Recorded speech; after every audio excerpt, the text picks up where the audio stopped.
Ask him.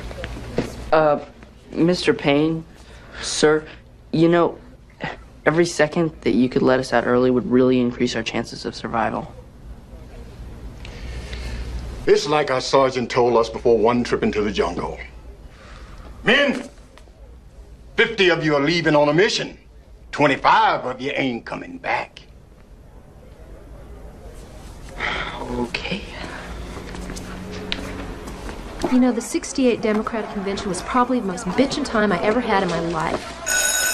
Hey guys, one more thing. Hey, this summer, when you're being inundated with all this American bicentennial 4th of July brouhaha, don't forget what you're celebrating, and that's the fact that a bunch of slave-owning, aristocratic white males didn't want to pay their taxes. Yeah! The following program deals with a controversial subject. The theories expressed are not the only possible interpretation.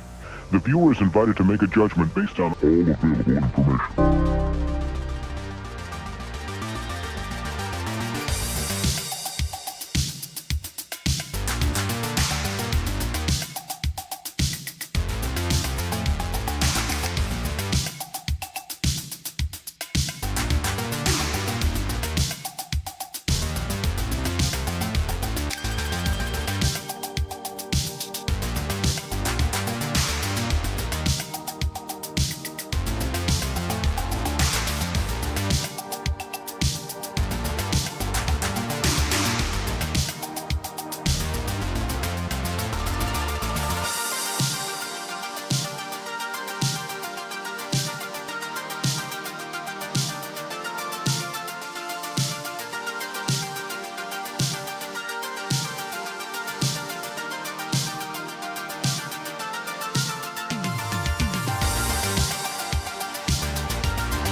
the top talents in the comic book business are here to tell everything they know.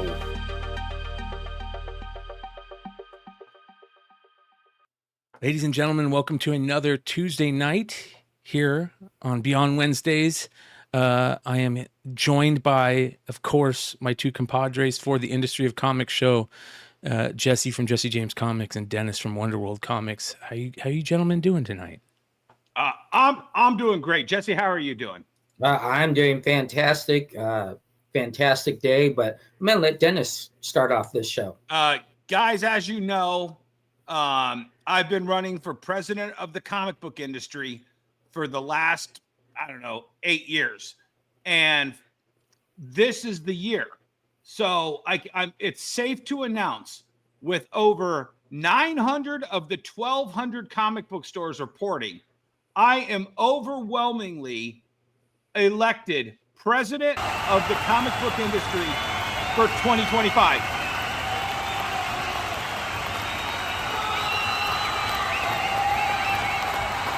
Yeah, okay. So I mean, there's still 300 more stores reporting, but they're on the West Coast. I've got plenty of exit polls that say I was the first choice, the best choice, the greatest choice. And I, on behalf of my running mate, Billy Tucci, who is vice president now of the comic book industry, I just want to say, guys, it's not going to change who I am. It's still going to be the same show. I'm just going to have 2 jobs on top of the 5 jobs I already have. Yeah, that is crazy. All yeah, right. just the security alone that you're going to have when you walk into yeah. I mean, you don't even see that. They're really good. They immediately came in right at Mark Wade is going to try to assassinate me. They can't get even close to me now. Right, there you go. No, very, very good. Good stuff. Good stuff. Yeah. There's a few absentee ballots still need to be counted from Comics Pro members on the West Coast, but I'm not worried about that. I'm not worried. Nothing to worry about. It's safe to say I am the president of the comic book industry now. There you go. Very, very good. You know, the only question I ask you is, how do you take new issues and not inflate them when you're comparing them to back issues, and how do you keep those prices accordingly so that your turn rates and your sell-throughs are actually always at 2.53%? That's an important question, Jesse, and let me explain something to you. I was born in a middle-class comic book store. There you go. Okay, I lived in a middle-class household, in a middle-class neighborhood. And I am positive that as long as we move forward and not backwards, that we are going to have a successful comic book industry. Applause again. There you go. Not bad, dude. Not bad. Congratulations. I just hope there's a lot of grifting that's going on in this administration, and I'm waiting for said grifting. Okay? Yeah, and I'm here for the grifting. Yeah. So, you got to love it. Comic book lobbyists, just start lining up. I'm available. Yeah. So, welcome to the show, everybody. I'm hope you all voted to make the comic book industry great again, and voted in Dennis to the president's position, which probably doesn't hold too much sway, but I'm hoping, like I said, it does. I'm hoping it does. Yeah, that's right. Yeah. So, and this is the show that I'm on. This is the only show that I do. Yep. Yep. That's what I'm talking about, baby. All right. I gotta have the beard to be on the show. No. But our guest tonight definitely rocks a pretty dope beard, so I got to give him credit for that. Who are we bringing on tonight, Dennis? We are bringing on one of Jesse and my oldest and dearest retailer friends. So old that the image that we had when we first started hanging out and rope-a-doping the comic book industry, we all had brown hair. George noticed that, and he's like, holy shit, that picture's old. We all had brown hair then. Yeah. So this is George Chase from Hypno Comics. Let's bring him in. What's up, George? Hey, what's up, guys? How are you? Brian, Good. thank you so much. Hell yeah, brother. Look, we all have gray beards. We're the gray beards Yeah, now. I know. Look at this. That's crazy. Well, the one thing cool about that picture was from exclusive breakfast at San Diego Comic Con with Image that they put on. Or not actually, was it Image or Skybound? I can't remember. Skybound. It was Skybound. Yeah, Robert and Kirkman Robert showing the Kirkman love. would come out, and do the spill and buffet, and I don't know how they picked the people, but I know we were always in that group every year, so that was kind of cool. The swag bags. Don't forget the swag bags. Oh, Best swag bags. Best swag bags. Robert always showed the best love, man. He did. Well, it was, let's talk about that for a second. So I remember the first one was 2010 or 11. I can't remember which year it was. That's it. And Kirkman invited all retailers that were signed up for the retailers breakfast. They sent out a special email and like, hey, Robert, like to have a breakfast and a Q&A with everybody. And I want to say that was probably the first time I met Aaron, actually, too. And I think we had met before that, Jesse, and I think George met after that one, the first one. But it was so small. I mean, I want to say it was like 30, 40 retailers maybe at the Petco Park, like VIP room, and they had a nice breakfast for us. And in walks Robert Kirkman, just so unassuming. And it was the first time I had met him.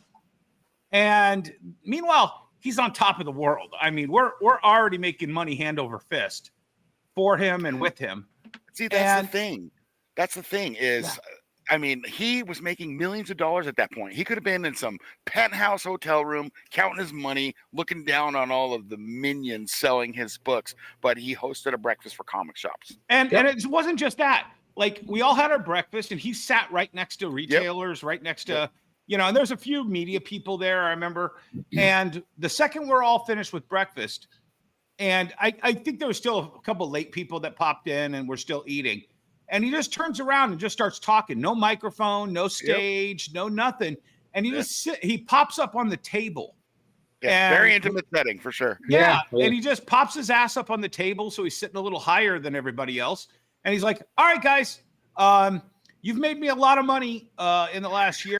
How can I make you even more money this year? Yeah. And it just spitballing ideas. And somebody'd be like, oh, this. And he'd turn over to Sean Kirkham, Big Clutch. He'd be like, hey, can we make that happen in the next month? All right, that'll happen. Next. Oh, okay, yeah. Can we do that in the next 2 months? Okay, yep, we can do that. Next. Yeah. And it was just boom. One of the best publishers, creators. And the fact that during COVID, he made that Negan Lives book and just, here's free book, guys. I hope this makes you some money. Stay alive for us. Yeah. That's what I'm saying. Like he doesn't forget the roots that built him. Unlike, we could talk about that with people at Wizards of the Coast, Dungeons and Dragons. I mean, they're all trying to get rid of us. They don't want us anymore. You know what I mean?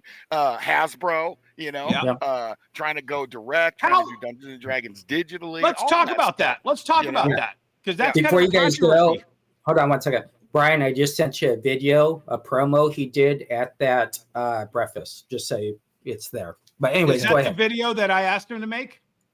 Those are funny. He did one for me too. Yeah. Here we go. Yes.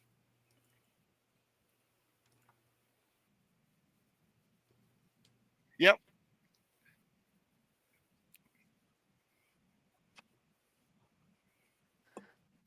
Hold on. I don't know why it's not playing it very well, but I'll figure it out and replay. Okay. Yeah. Shit, I forgot what I was saying. So he did those as he can't really, recommend a certain store over another one. So everybody's store was dog shit and it sucked. But I mean, man, I loved posting that video. I had asked him at that first breakfast. I was advertising the DC Co-op. Remember when we used to get DC Co-op money to run the DC Co-op ads? Yeah. I was running my DC Co-op ad 2 times every episode on The Walking Dead. That was the first year and I had it locked in. So I had 2010 and 2011 locked in for my store to advertise on Walking Dead, Talking Dead, and the repeat episode. So I was 6 episodes every Sunday night. And I said, hey, I have no problem running an ad on The Walking Dead, but I'd much rather run an ad that says, hey, you like the TV show? Why don't you come to Wonder World Comics and read the comic book for Walking Dead? Yep. And he had that thing made in the next 2 months, and we were running that in 2011 spots. Oh, he helped you with it.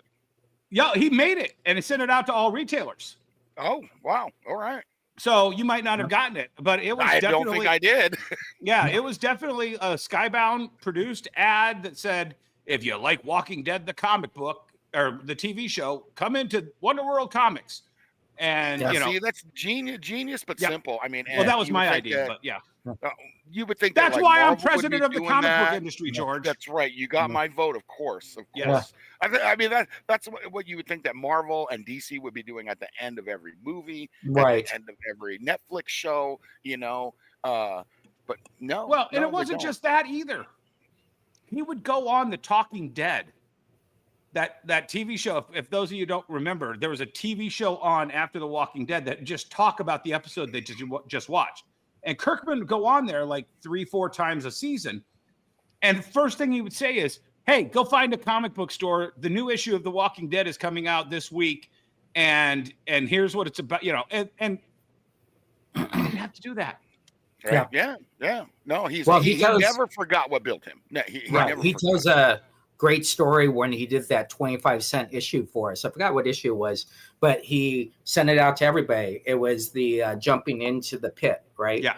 And it was 25 cents. And he said, listen, I want you guys to have a great book for 25 cents. Well, what he didn't realize was it was the same amount of pages. So the printer was charging him like whatever it was, 96 cents for a book that we were selling, that he was selling to us for 12 cents.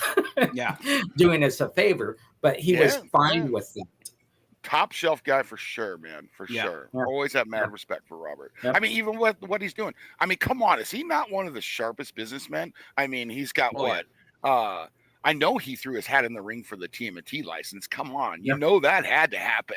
Yeah. He's got the Transformers universe. The Universal Monsters are all coming out under Skybound. The dude is sharp. G.I. Joe and Transformers. He's always tried to work his love of G.I. Joe and stuff into Walking Dead. The only mistake I made was at the Image Expo in 2010, which was their first expo. I was there. He did a talk, and my question was, and Sean pulled me aside. He's like, don't ever ask Kirkman that question again. And I said, tell me about Air Cells, Walking Dead. What's the difference between that? Oh, dude, are you trying to get killed? I had to bite my lip a lot too because I was great friends with Gary Reed, who created There's Dead nothing World. new under the sun, boys. And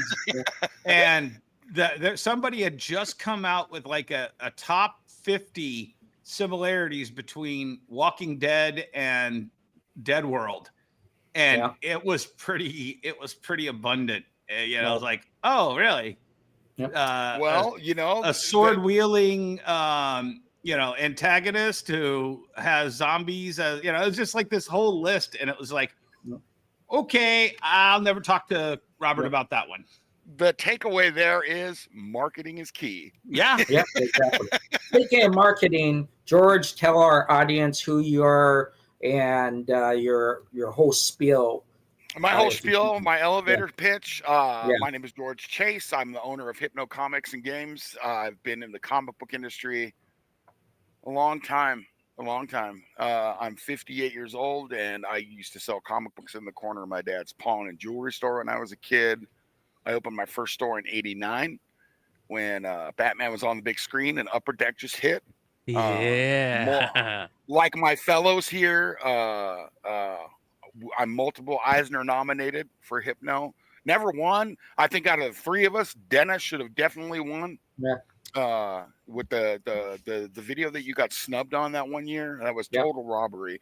But no, I've been at this a long time. I love it. I mean, I really do love it, man. And the industry's kind of been breaking my heart lately, So yeah, that's why I'm here. Oh, that's I what love watching. I love watching your show, Brian. I Yeah. love seeing my friends on here. It's always great information, and I really wanted to get on here, so I appreciate it. Well, Yeah. I want to You know, ask a couple questions. Go ahead. Go ahead. Yeah. You said you got into this when you got into it. You started in California, right? Your first shop was in California, is that correct? Yeah.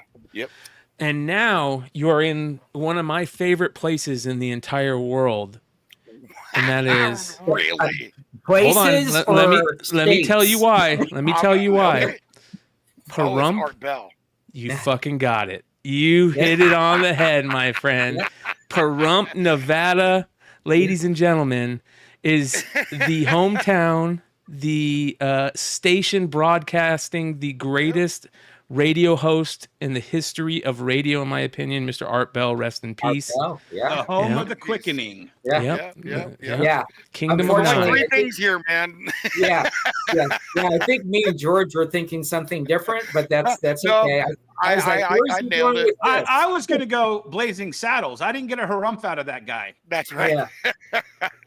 Yeah. No, there's three things because prostitution is legal. Well, before you talk about that, have they put more than one light now there on the main drag? Yeah. Oh, there's a couple of lights in town now. It's really such a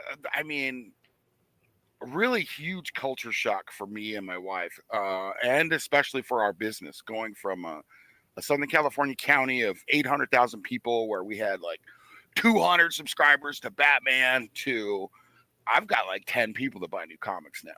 Right. You know what I mean? Kind of thing. So it was a big culture shock, a big shock to the business. Like we've definitely had to pivot on a few fronts to where we've almost done a full 360,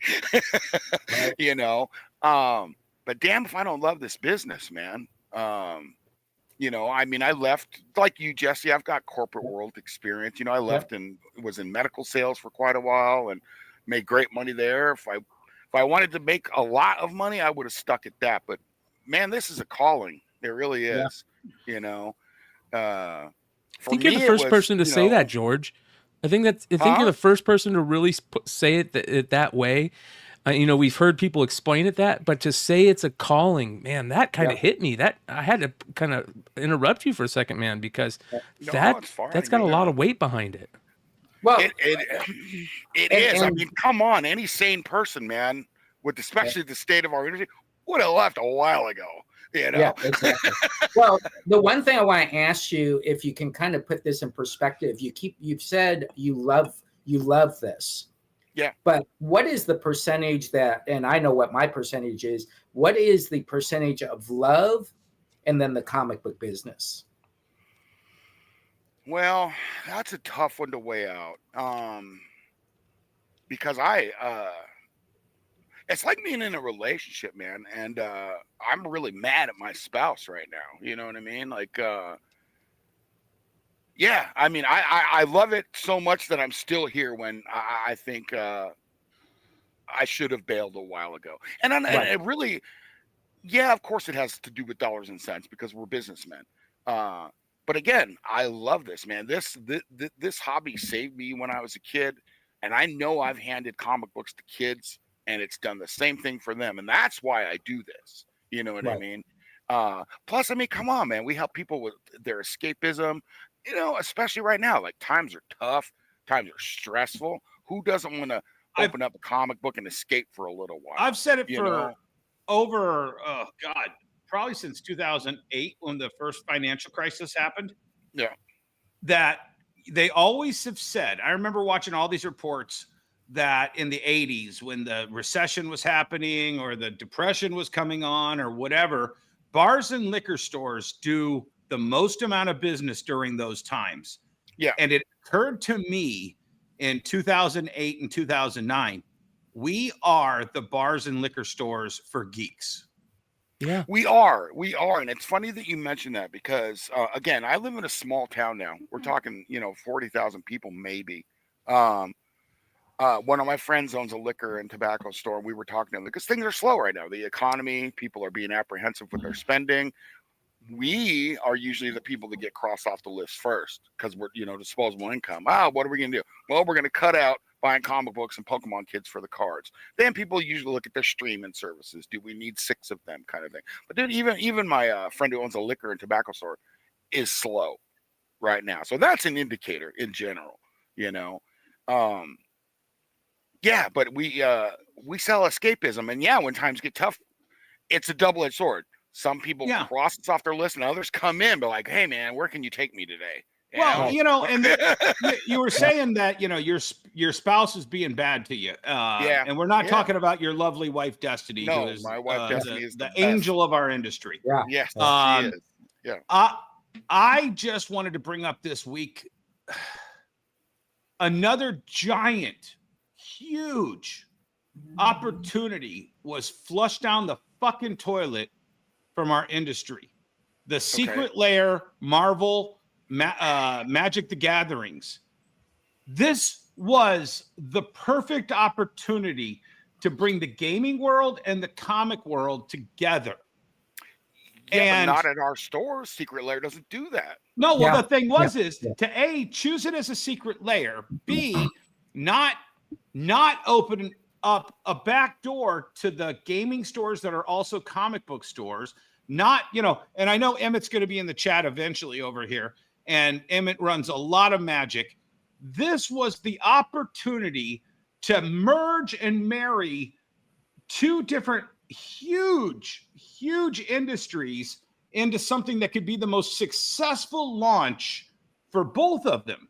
Like, we could have had Marvel trading cards inserted into the comic books, or Magic the Gathering cards inserted as inserts into the comic books. We could have had promo cards you could only get at comic book stores. You could have decks that had, issues of there was a million things that this could have done. All right. And they rolled it out at New York Comic Con. They made it super rare there. And then they followed it up with a secret drop of the Secret Lair.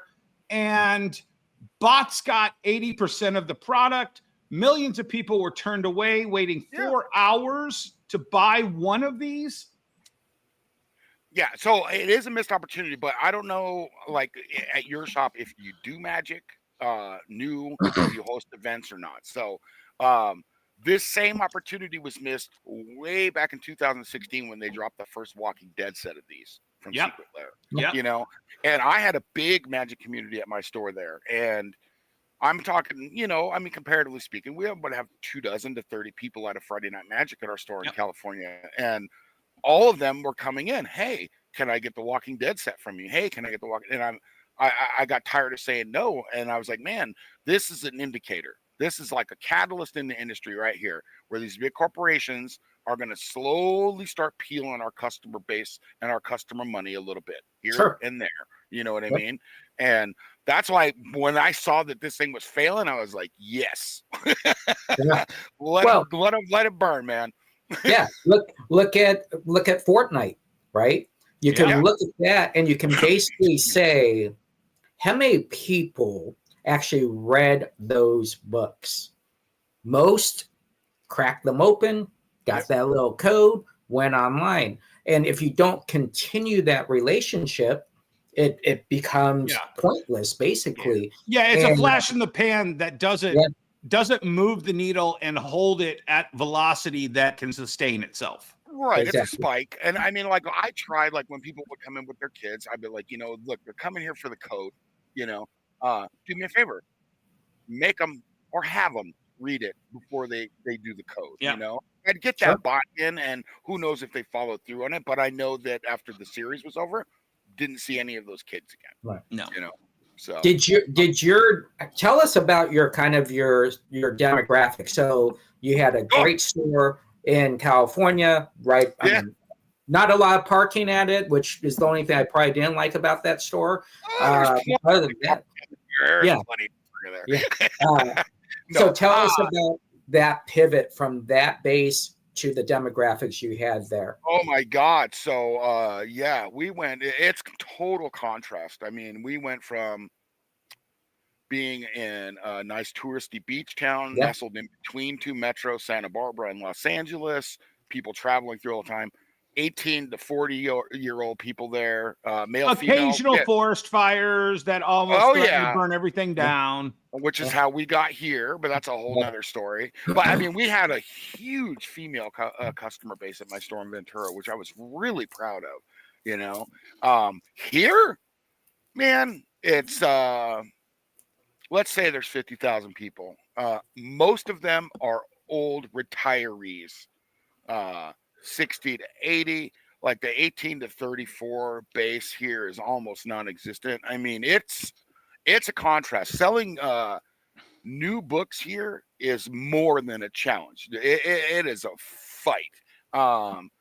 And you know, we've got the publishers. I don't know about you guys and where you stand with it, but I know that for me, I think the publishers are working against us with the content. So it makes my job even harder, you know, to the point where I think at the beginning of this year we're about there. I haven't tipped over the edge yet. But I think, and we're taking like everybody's temperature. We might stop carrying new comic books beginning of the year. That's a big deal. That's where we're at with that. It is a big deal, but you know what? Honestly, it's really not, because when I run my sales reports and back issues are up here, and this and this and this and this are here, and new comics aren't even on the screen. It makes the decision kind of easy. You know, well, I'll have, again, half dozen people maybe that are disappointed, but it's so funny. I had a customer come in the other day, and we were talking about new comics, bitching about new comics, whatever. And while he was there, because my books were late, and I told him I was thinking about not carrying new books, he was like, "Oh, rah, rah, rah." But then he spent $30 on back issues when he was there. He probably spends $60 a month on new books. You know what I mean? So he spent half of his spend in that one visit on back issues. We all know the margins are way better. Because you make your money on the buy there. Well, you brought up something very interesting. You said you brought up content, and I see that Emmett's in the chat. Shout out to Emmett, Haven for Heroes. He said that his DC sales have taken off, and I understand that because the new Absolute stuff is a new jumping on point, a major jumping on point, and it's actually decent so far. The rest of DC has been absolute garbage. The content has not been good. Do you read a lot of new issues still, George? Like when they come in?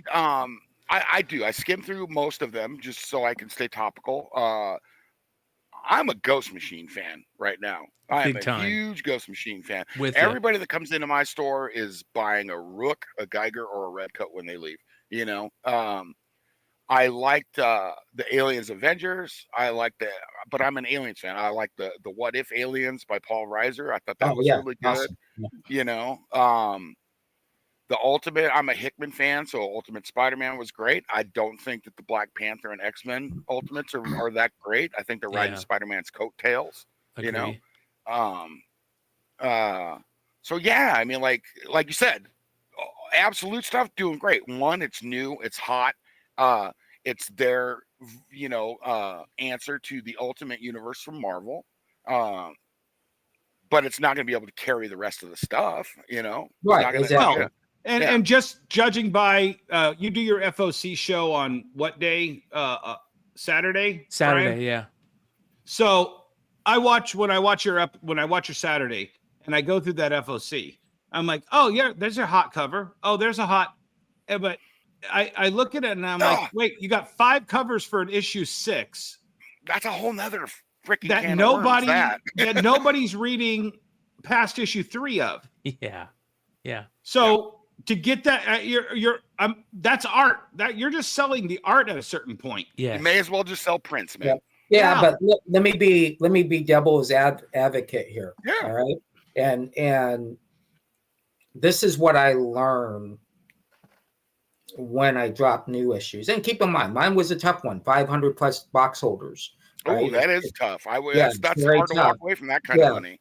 You know? Fortunately, we had 7 stores around us that can take it. But the devil's advocate here is I didn't do my FOCs. I had someone else doing my FOCs. And when I took it over the last 90 days, I would say, why do I need those other 5 covers?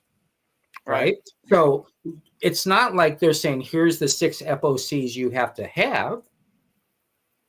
It's our choice to buy them. And so when we buy them, we have to look at our ways that we spend, our spending habits, and say, are we the ones that are overbuying and creating that because we think there's a need, but there actually isn't? Well, no, and Jesse, No, I get that. And I know there was a discussion where George and I had this discussion, George, and it was in Chicago. You were I think it was Chicago Retailer Summit. Want to say roughly 2011 or 12, whenever they had that, and Dark Horse had that big party to launch Solar and some other Golden Age. Yeah. And when they did those rollouts, I was just looking around, and I'm like, I'm looking at all the people here, and I'm pretty sure we had this discussion here or the next day. And it was, I finally had the revelation, oh shit, they're not selling to our customers.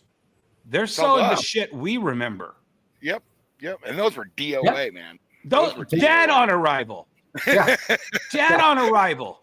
And I got that in my head, luckily at the right time in the industry for me, because then I was just like, it's the quote about the internet. When they give you free service and you're looking around to see how who the sucker is that's paying for it, the sucker's you. Yep. And they were trying to get like the nostalgia buy from the Valiant Unity salad days on that, and those people, most of those people are gone. Because that was all speculator stuff. Yep. And the thing was the second I got my mind right around that, it was a totally different universe for me. It was like I was Neo in the Matrix. I could see the green lines every time they talked. Right. Yeah. And it was just like, oh. When I would look at their social medias and they weren't ever promoting issue 2 of a book, yet I'm seeing Chuck P promote issue 4 of Fight Club 3 like it was issue 1. And I'm like, Chuck, industry, why? This is what we need from you. Yeah. This is we had Chuck at our store. Yeah. You had a great signing with Chuck at your store. Yeah, we were ironically, we were the only comic book store on the Fight Club graphic novel signing tour because I have a friend that works at Dark Horse, So that was a missed opportunity for them and for a lot of fellow retailers. Mm-hmm. We just happened to get lucky with that. I mean, we pre-sold, and I was already doing business with either Penguin or Simon & Schuster, and if you have an author signing, you can bring in novels of their books that they write and send back what doesn't sell. Right. So we did like a full 4x8 panels of all of Chuck's novels. We did pre-orders on the graphic novel. I think we sold like 300 of those signings. Yeah. And then that was great. But I was just like, man, why are we the only comic book store on here? It's a graphic novel. Well, you also did something that a lot of retailers don't do, and let me shine your apple a little bit here. You produced your own comic book for a time. Talk us about that. It's about the comic book. Here, the comic book is this one right here. Yeah, that's the one that did well for us. Comic Book Junkie. I think. It's inspired by Kevin Smith. I noticed that like his stuff started not coming out from Dark Horse. So there was that niche to be filled. So I was like, what can we do to fill that niche? And I went to Wizard LA, WizardCon LA back in the day, found the artist, wrote the script for it, and we were off to the races, man. We got signed by a studio that was kind of did exclusive work with IDW. So we had a graphic novel deal and all that. It was doing really great. And then we got fired because the artist was late. So I went really? Yeah. I went and did, then, so if you look, I've got issue 1, 2, and 3 on that. I've got the script for 4 done. I'm trying to find an artist because I really do want to wrap it up. I mean, it's a great story. I like to finish what I start. But yeah, I mean, it was doing really well. I mean, we sold like 1,000 copies of #1, just hand selling them we launched it actually, Jesse, at Image Expo. I had a booth at Image Expo the first year. Yep. Yeah. So that's where we launched, and that's actually where we got picked up. The second one that was in LA, not the one that was at San Diego. San Diego. Well, it's San Francisco. San Francisco, the first one. Yeah, sorry. Yeah. The one it wasn't open to the public. Remember, it was just retailers and buying autographed, double signed copies of Saga #1 for $2. Remember? Yeah. Oh my God, that was a great show. That was a great show. The thing though that the three of us have enjoyed is we didn't come in as cookie cutter stores. And that's the big thing. We didn't just put up slat walls and say, okay, we got new issues. We have trade paperbacks and we have some manga. We went different directions that we felt that our structure of our business wants, or that we want our business to appear as. All right. Did you find yourself losing that opportunity by going to Pahrump, or did you say, oh my gosh, I can do more stuff that I couldn't do in I do more stuff. Necessity is the mother of invention. So is survival. I do more stuff because it's a small town and I've got to reach more people because comic books wouldn't feed my family here. You know what I mean? They just wouldn't. I don't even think they would if we were still in Cali. I really don't at this point. You've got to carry well, I mean, a gamut George, of stuff. Not to interrupt you, but look at how many brothers and sisters in just California area that you were in have all shuttered, closed, walked off.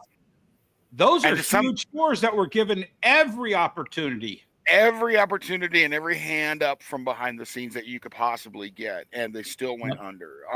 So, experience has a lot to do with it because, I mean, if you were handed all of that stuff, where do you think you'd be?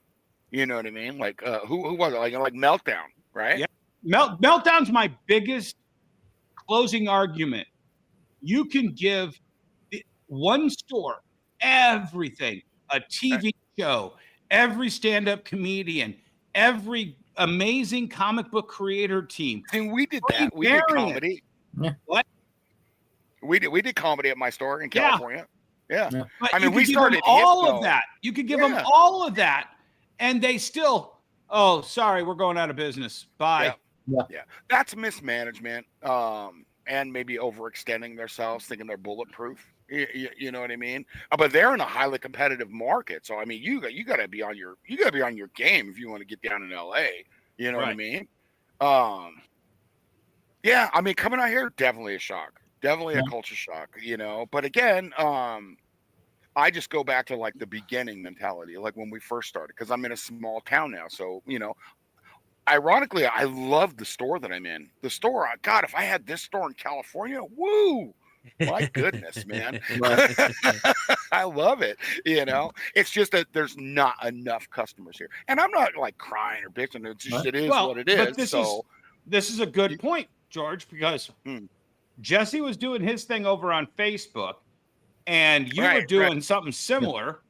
On Whatnot, and then when I got on Whatnot early on, I think I messaged you, and you're like, brother, I'm already on Whatnot. Yeah. Sean Kirkham got me on, actually. Yeah. So, there was, and then all of a sudden, I'm watching your shit, and you're slinging books like it's going out of style. Yeah, dude. But even on there now, it's like, I mean, I've got 7,000 followers on there. I can't remember the last time I had more than 20 people in a show. Yep. I think that's part of the biggest problems. And I don't even own a comic shop or the inventory that a real true retailer should, have when to go on a platform like that. But even back in the day when it first started, I could go on there at any random time and get 70 to 100 people in there easy. And now I'm lucky if I'm the same way. I'm lucky if I get over 15 people in there. It's got to be some crazy. But that's but don't you want, as a live streamer? I guess I probably am the bad example because I'm the guy that goes on at 12 p.m. to 3 AM. So I don't have competition technically. But what I'm looking for, I would always prefer 15 buyers than 60 people in my room. And so I think you got to build that 15 that's in your room and grab one per show. Yeah. And I think that's how you become successful. Well, those 15 are your loyals that know what type of yeah. stuff they can get from you and enjoy, spending money with you and you're going to get hanging those. out and because I mean it is fun. Doing live shows is fun. I love it. I think it's like backwards though for us, like because when I was on Whatnot, it was the beginning. Like we helped launch the comic book category with them. And gosh, I mean, it was just exploding, then. But then they just let on so many buyers. And then there was that shipping snafu where they changed the shipping and it really impacted comic books and Funko sellers in a negative way. So a lot of buyers fled the platform. But see, that's what I want to talk to you about though, George, is you're one of the smartest guys. I learned it after you, really. But I've always been doing it. It's just a matter of I kind of focused in on it with you. And then I think now Jesse is finally discovering it. And I know Jesse will say he always did it, but you pivoted better into other genres. You were doing coins, gold and silver. You were doing the vintage video games before I did, before Jesse jumped in in the last year. You are a master of the pivot into other genres that you have expertise in that the rest of us took time to catch up to. I think a lot of that was my upbringing. So my dad had a jewelry pawn store, that's probably a lot of it. But I mean, I also did, like when we brought in Lego, my wife and I talked about that. And we were like, we need a new product line because, again, we're in a town where one thing's not going to carry it. You know what I mean? 2 things, 3 things, 4 things might not even carry it because it's such a small town. And the age demographics here are just not the sweet spot for what we all do, Right. But I was like, we need to bring in something, that's mainstream, has mainstream appeal. So we talked about Lego and we brought Lego in. The margins are horrible on Lego. Oh my God. But it was something that the only other people in town that sold it was Walmart, And again, we bring in the new sets, but that's not where we make our money. Exactly. We bring in the new sets because, hey, we carry Lego now. Guess what? We buy vintage Lego. Bring me all your vintage Lego. There you go. Yeah, you know what I mean? That's where we make. What was your square foot in Cali, and what's your square foot now? See, that's the important. Hold on, Jesse. That's the important thing. In Ventura, his square footage wasn't enough that he could fuck around with all this other stuff. Go, George. Yeah. No, but actually, it's about the same square footage. It is laid out differently, but we're like 1,000 square foot, man. We're small, right? Not huge at all. I mean, I wish I could take the thing over to the shop and show you. But we've got it merchandised very well. So you walk in, you got our cash wrap, you got your anime and manga section, your RPG section, your tabletop section, the gaming tables, new comic book wall, which I have now reduced to 2 rows. Right. Sure. Back issue boxes under that, back issue island in the middle. Over to the right is the video games, and then the trading card games, and then the Lego. Right. What would you say your percentage of in-store versus online? Well, I would still say that brick and mortar is the way to go. I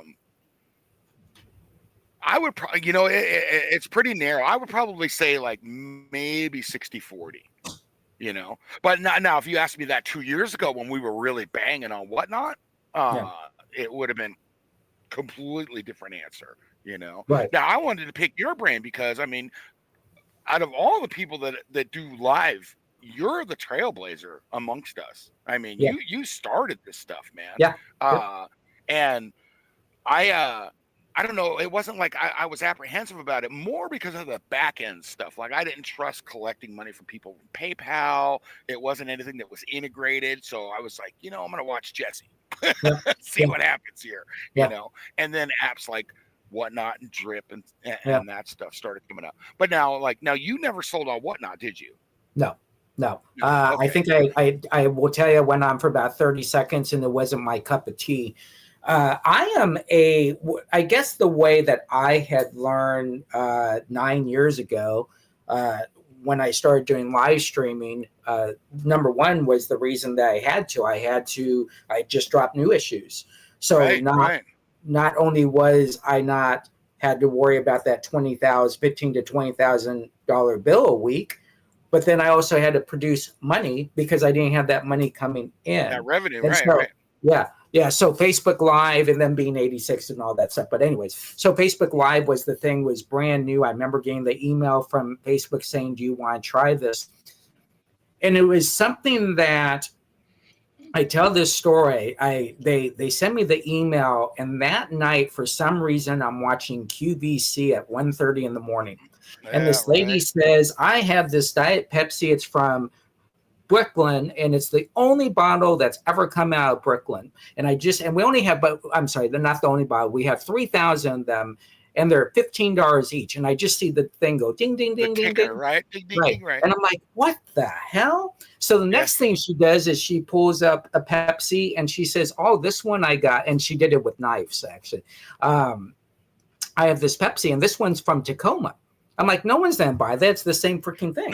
And ding, ding, ding. So I learned right there, why can't I do this in comics? And how do I coach and teach and sell at the same time to people who had no idea who I was? They're going to give me their credit card number and hope that I ship them something.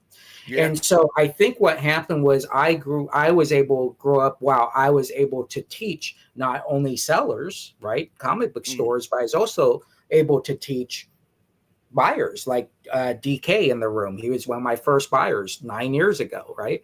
And so it's a different age now. Now you go in, and keep in mind, there wasn't Johnny Smith selling on Facebook. It was me, Sean Hudaku, Jen King, Georgia. You came in at one point, Jimmy J.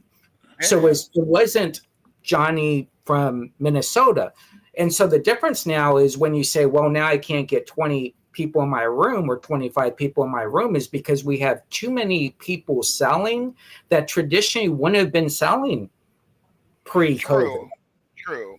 And that was for Whatnot. I mean, they make their money off the transaction, so they're going to open the floodgates and just let everybody in. Right. And you see the influx of sellers, and it's going to be, hey, I'm on here, I'm going to sell through my collection, and then in 2 months that person's gone. Then they'll let two more on that'll do the same thing. And those guys are always going to attract more than even recognized brands, because people are thinking, okay, this guy's new. All right, I'm going to get his stuff for cheaper because he's not as well known as the other sellers, they think they're just going to get in there and get deals, but that's like the round robin, that happens on Whatnot now. I mean, but and then when they started letting the creators on, I mean, when you're competing against Art Germ and you know what I mean? Like it can be tough, but again, I've got my core people on there. And I say we don't get 20 people, not as I get that, our regulars, but it's just a contrast to what it was 2 years ago, a year ago, so there's definitely some stuff happening on there, and not really in a positive manner for us, Right. Well, but here's the thing. I definitely still see the reason for a Whatnot, and for what Jesse's going to start doing and what Jesse's doing.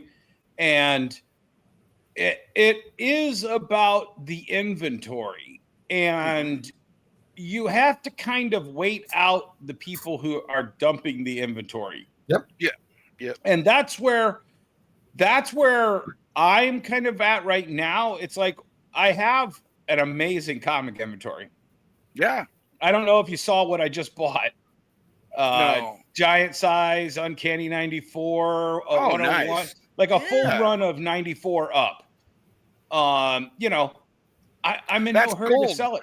No, That's see, cool. like now I would do, because I used to have a schedule of, we would do Wednesday would be hot new books, variants and stuff on whatnot, and then Thursdays was my Silver and Bronze Age show, and then Saturdays was Coffee and Comics, a mishmash. Yeah, You know, exactly. Yeah. my Silver and Bronze Age show was always the banger, always the banger, and I mean I've sold some really nice Silver Age books on there. Like now, if I had that collection, I wouldn't put it up there. I'd grade Right, it all. exactly. Yeah, you know, and sit on it. That's what Yeah. I do with that. You know, Well, the funny if thing, I could afford to. You know? Yeah. Well, Right. that's the key is, Right. and I'm sorry, Jesse, let me just jump in here and finish Go, up my go, go, thought. go. Yeah. The key is right now, I just did an anime convention last weekend. Mhm. Took nothing but Pokemon and a handful of like extra anime stuff that we had sitting around in video I games. did see your setup. Yeah. Yeah, it's gorgeous. I have the Yeah. original Pokemon first movie display sitting up behind my booth, which drew so much attention because it's the 25th anniversary tomorrow of the release of the Pokemon's first movie. Nice. And so, but we did 5 figures, guys, in Pokemon cards. I believe that. And this I was believe all that. shit. Here's the thing.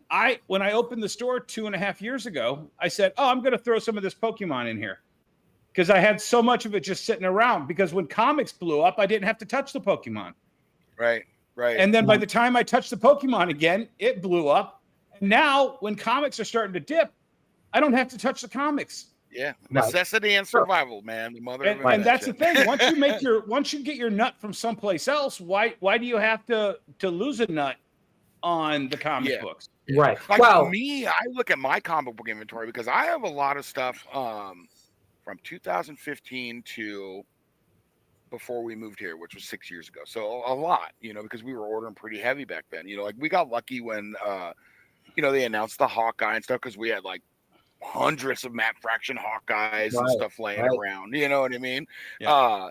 But I mean, I don't know. I would like to be able to, like, you know, hang on to some of that stuff longer and not really. I don't like to rely on any one channel now. You know, I don't want, you know, the whole you know, eggs in one basket thing. Well, do you look at it's real Bruce Lee. quick? Be like Hold on. water. Do you look at, you brought up like the Matt Fraction books and you said I had a bunch of this. And so obviously you're looking at what's hot in the secondary market and this and that. Do you stay pretty heavy on that? Shout out to Alex, by the way. George, if you hear that farting noise, that is 100% not Dennis. It is the people dropping money in the chat. As always, great show, fellas, says Alex. Yeah. So, but anyway, so do you follow the market enough to where you're wanting to keep an eye on what's hot, so you know, hey, this might be in my inventory, I can, you know, go reprice it, make a little extra on it? Yes, absolutely. Do you think that's now, important? That's one thing I don't do now. Like when I'm doing FOC and stuff like that, I don't take the secondary market into consideration at all anymore.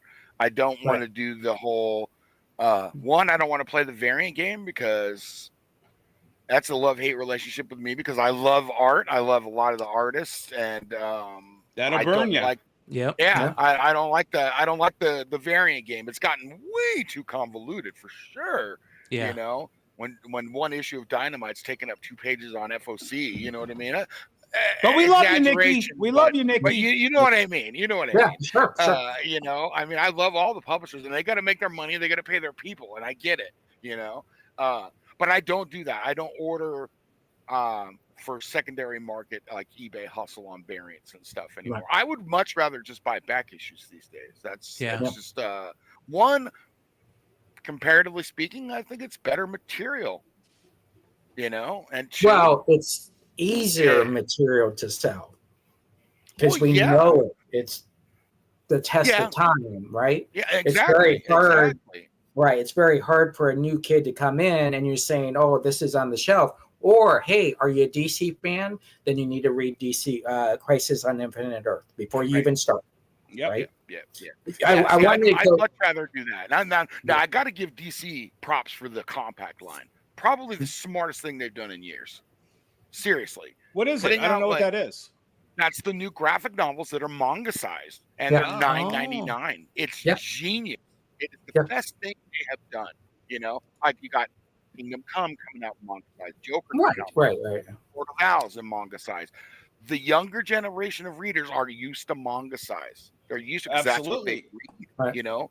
So they come in now, and you can have Berserk Volume 1. Yeah, right there. Look at those. You know, those are manga size, and I don't $10. necessarily like the trade dress. It's not bad. It's not bad. I think it could be better though.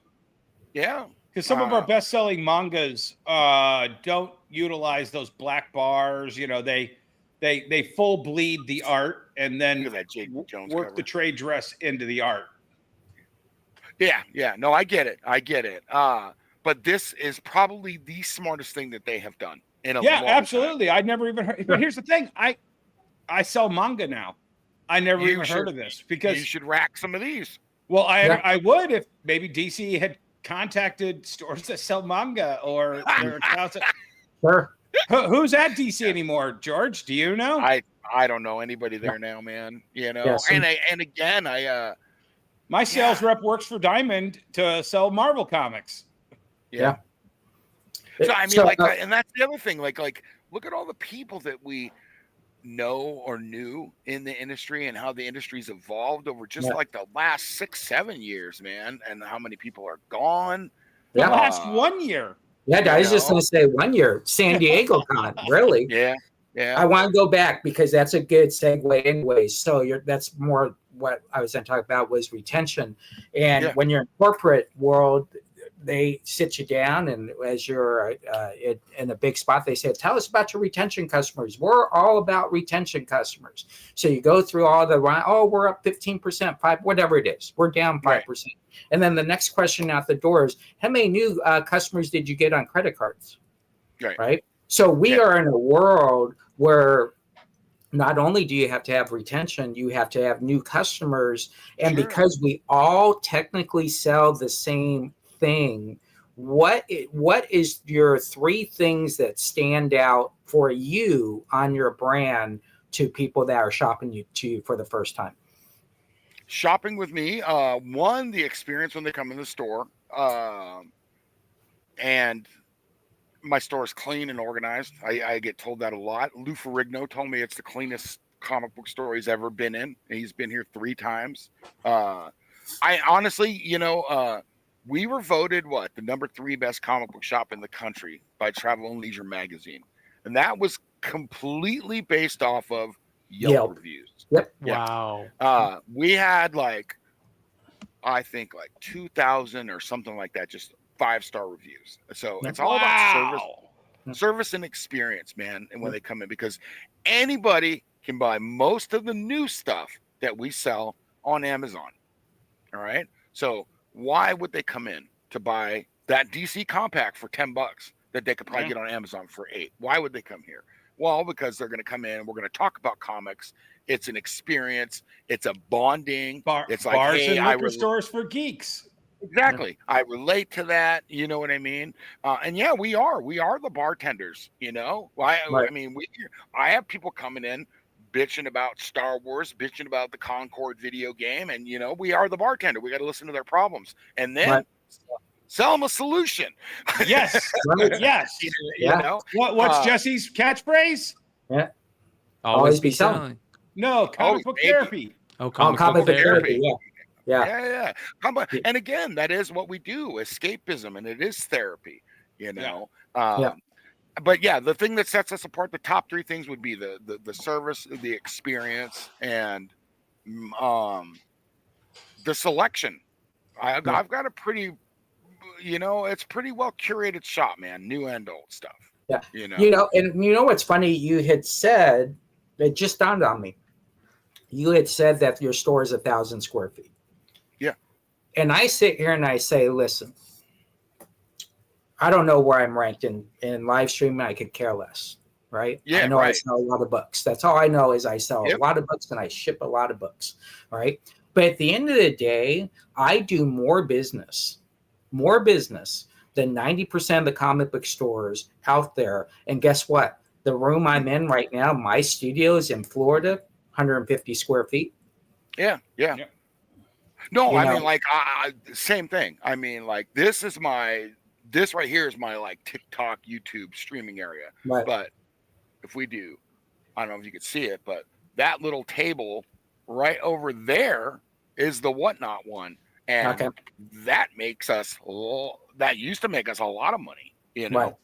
Right. So same thing. It really doesn't matter the square footage. I mean, like I know your store in Arizona was like what, 8,000 square feet? 8,000 square feet. 8,000. I started at 6, moved to 15. 600 or 6,000? 6,000. Okay.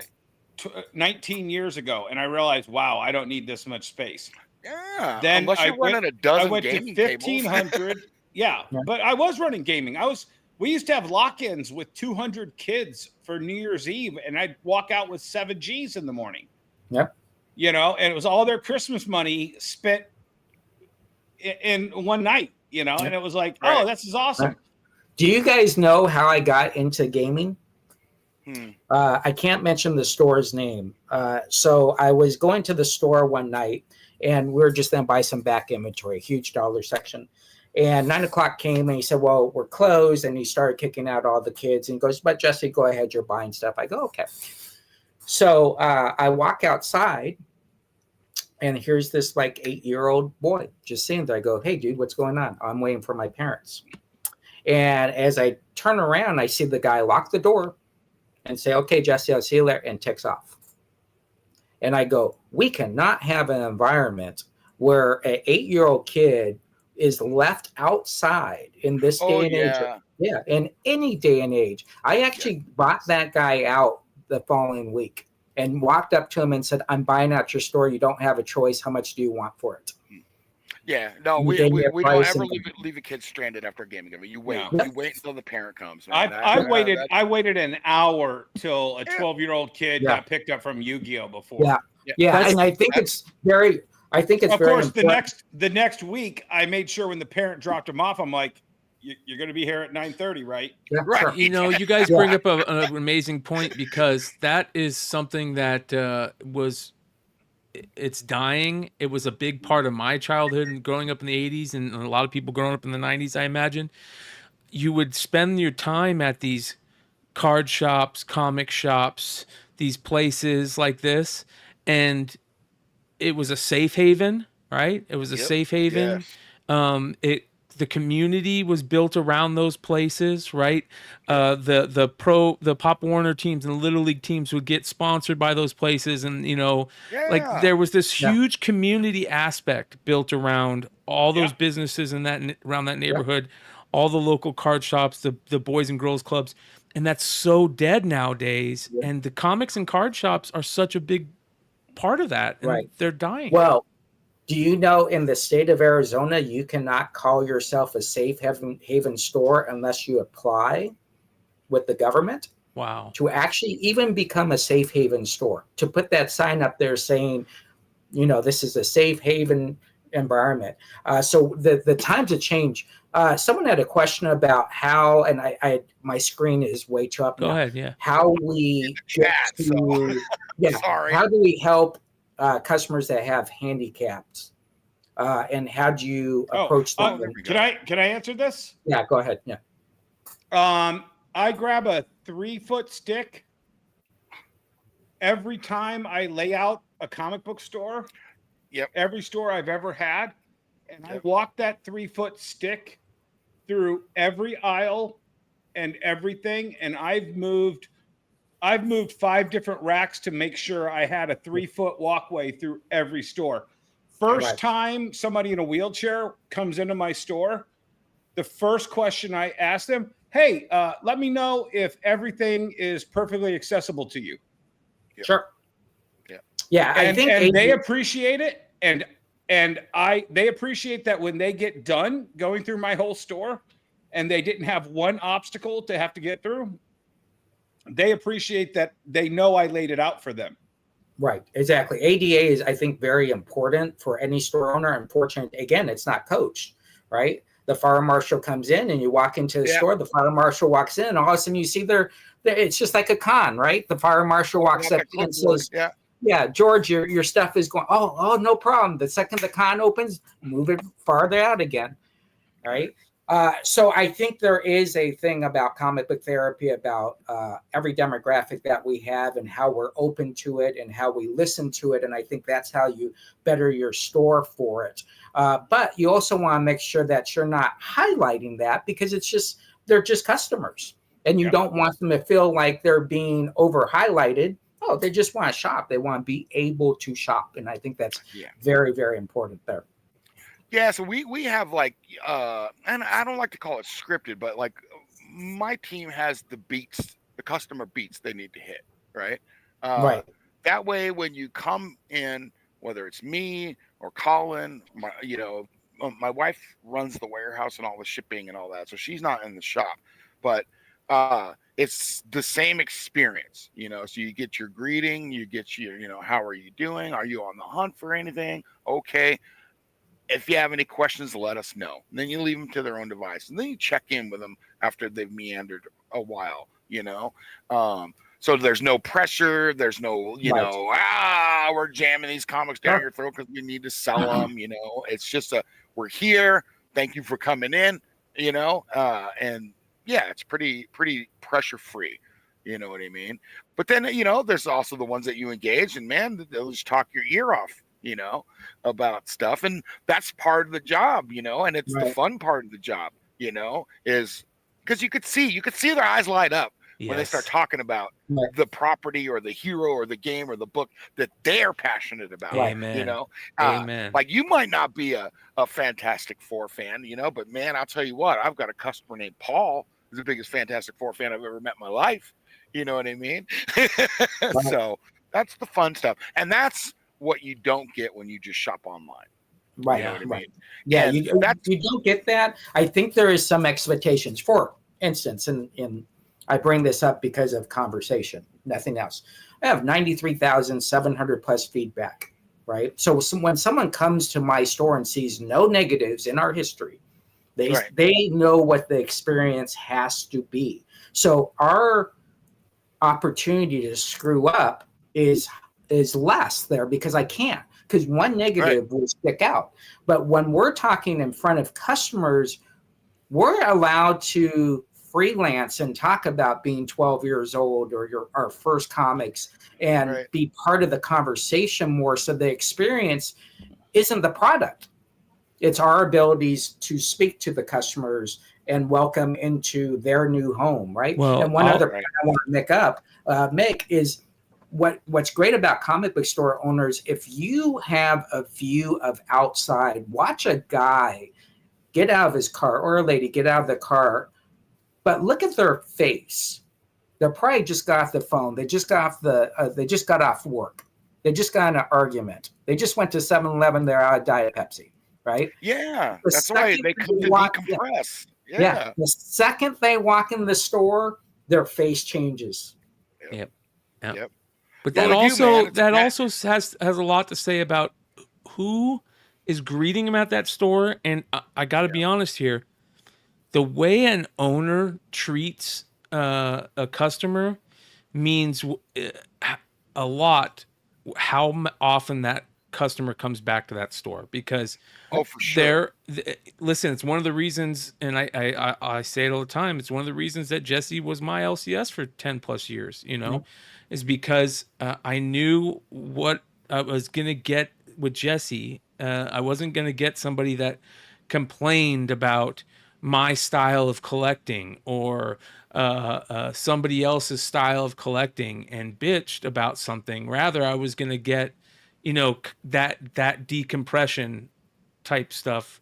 Does that make, you know what I mean? Like, because there's store owners out there that the second you give them an in to complain about how a customer buys or how the comic market is I want to share something with you, Brian, and I'm going to share it into our group chat, and then you're going to have to pull it over. All right. And this is one of the best things I've ever watched, and I doubt Jesse or George has seen this, and everybody watching, this is one of the things that I try to implement when I recognize a customer that I want to come back into my store.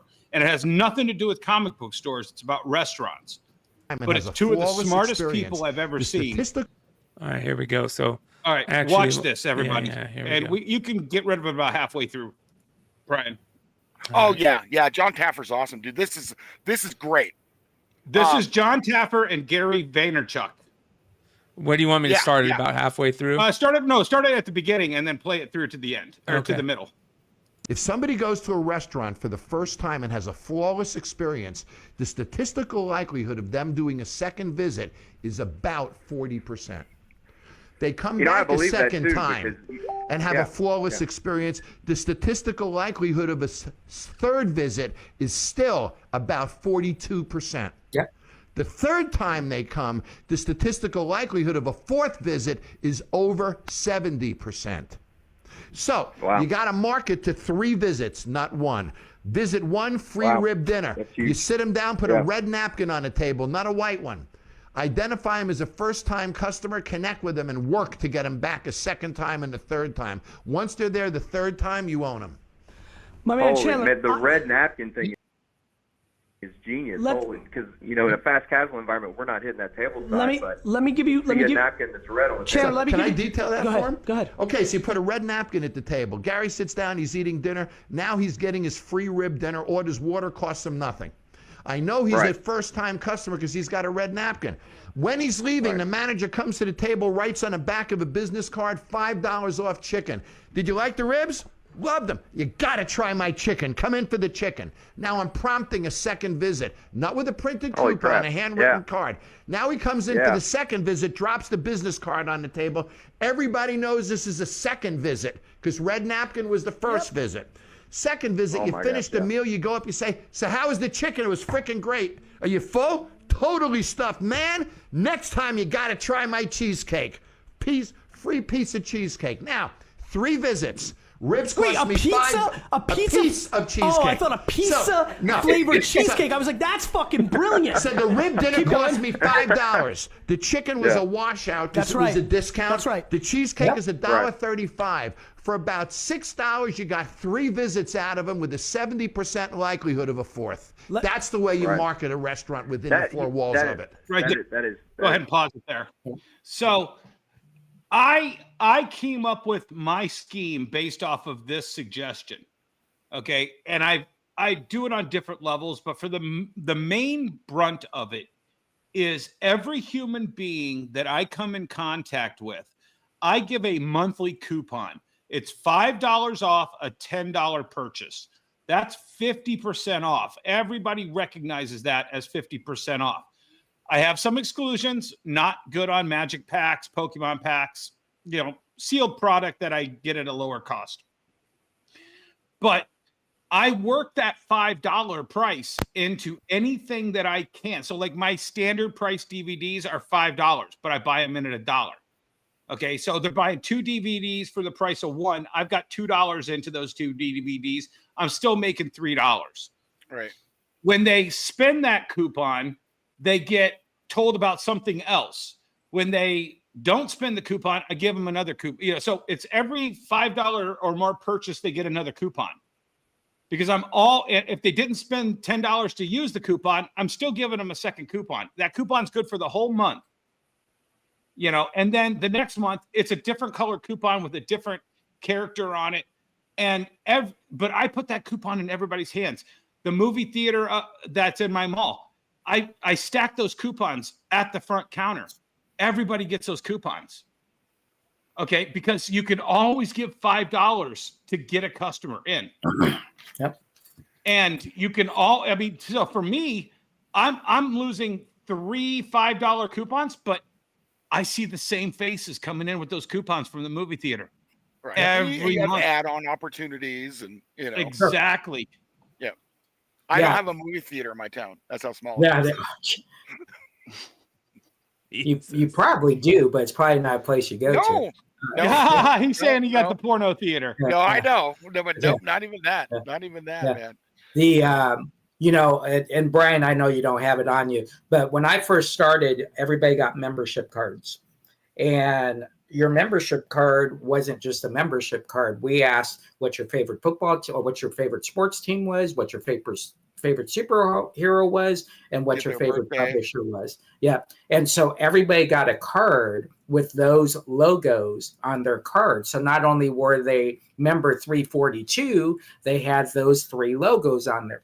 Obviously, you guys were at the summit where I got the award for best customer, whatever it was called.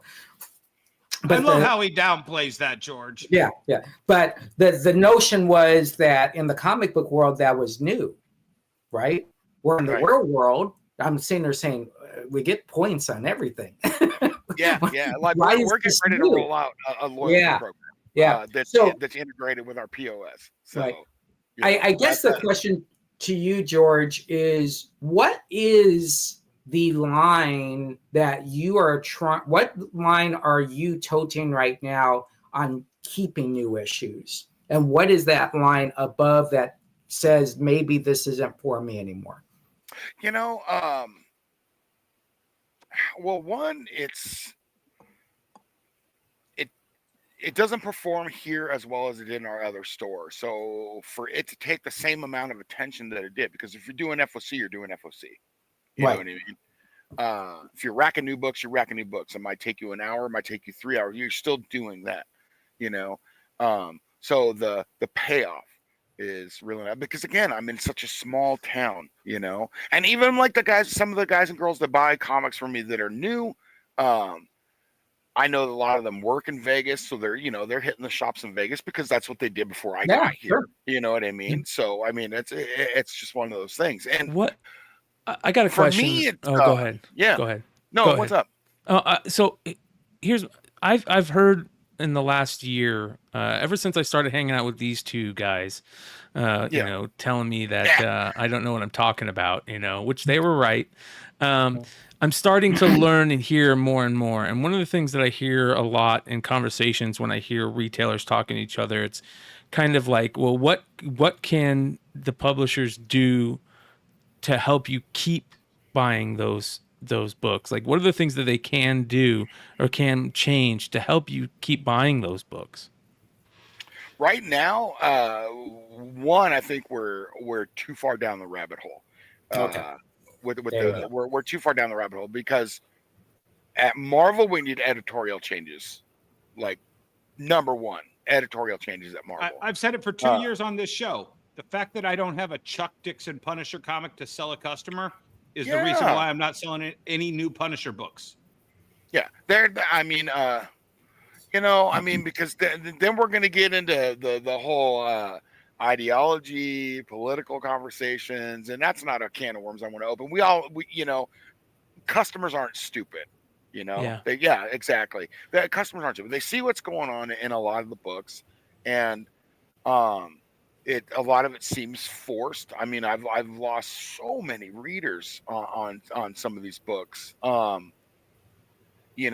But they used to do it right. Look, come on. I mean, look at Miles Morales. Yeah. When they brought Miles Morales is a perfect example of creating a new character, a black character, but it's all, and it was a huge success. I've always supported Jane Foster Thor because Jason Aaron's God of Thunder did not sell. It was a horrible seller. I mean, I want to say it was between 10 and 15,000 units per month during the last 15 issues of that. The only issues. The only time it sold is when the speculators got into it because of all the appearances. 5 through 10. Yep. That's it. I mean, like me, I love Kate Bishop. I'm a huge Hawkeye fan, and I think Kate Bishop is the cat's pajamas, man. You know what I mean? There's plenty of great new characters. Well, and I think it was when we weren't enough for them. I've honestly said that the entire publishing aspect of the comic book industry is always looking for a prettier dance partner than these 3 handsome devils you see on screen here. Yeah. Again, it's the same thing with Wizards of the Coast, Hasbro. I'm gonna keep bringing them up because they are one of the giants that would just love to see us gone.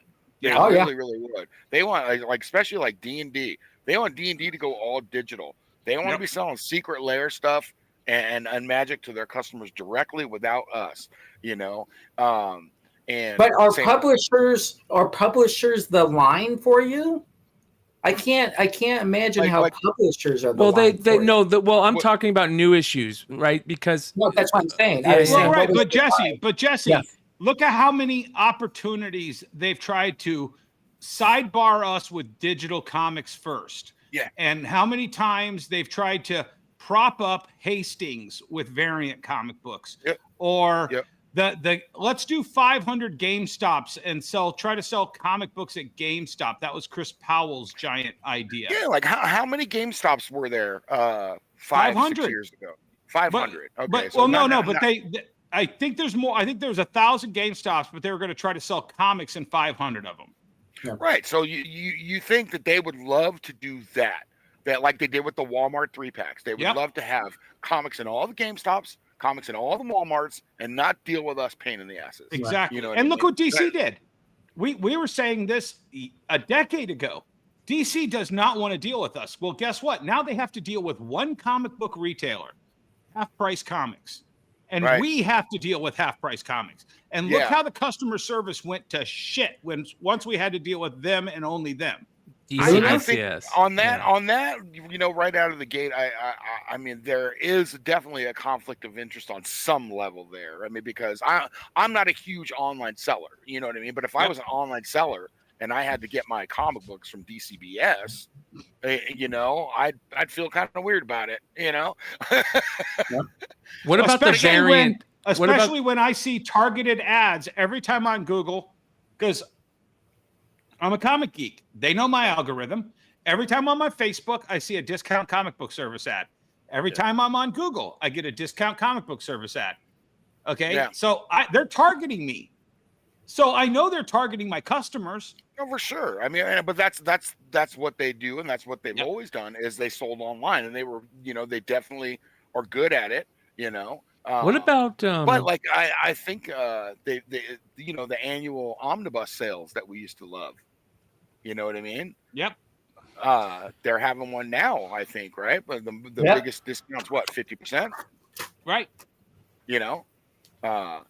We used to look forward to yeah, those but you every know year. damn good and well, Ollie's isn't getting a 50% off discount. Right.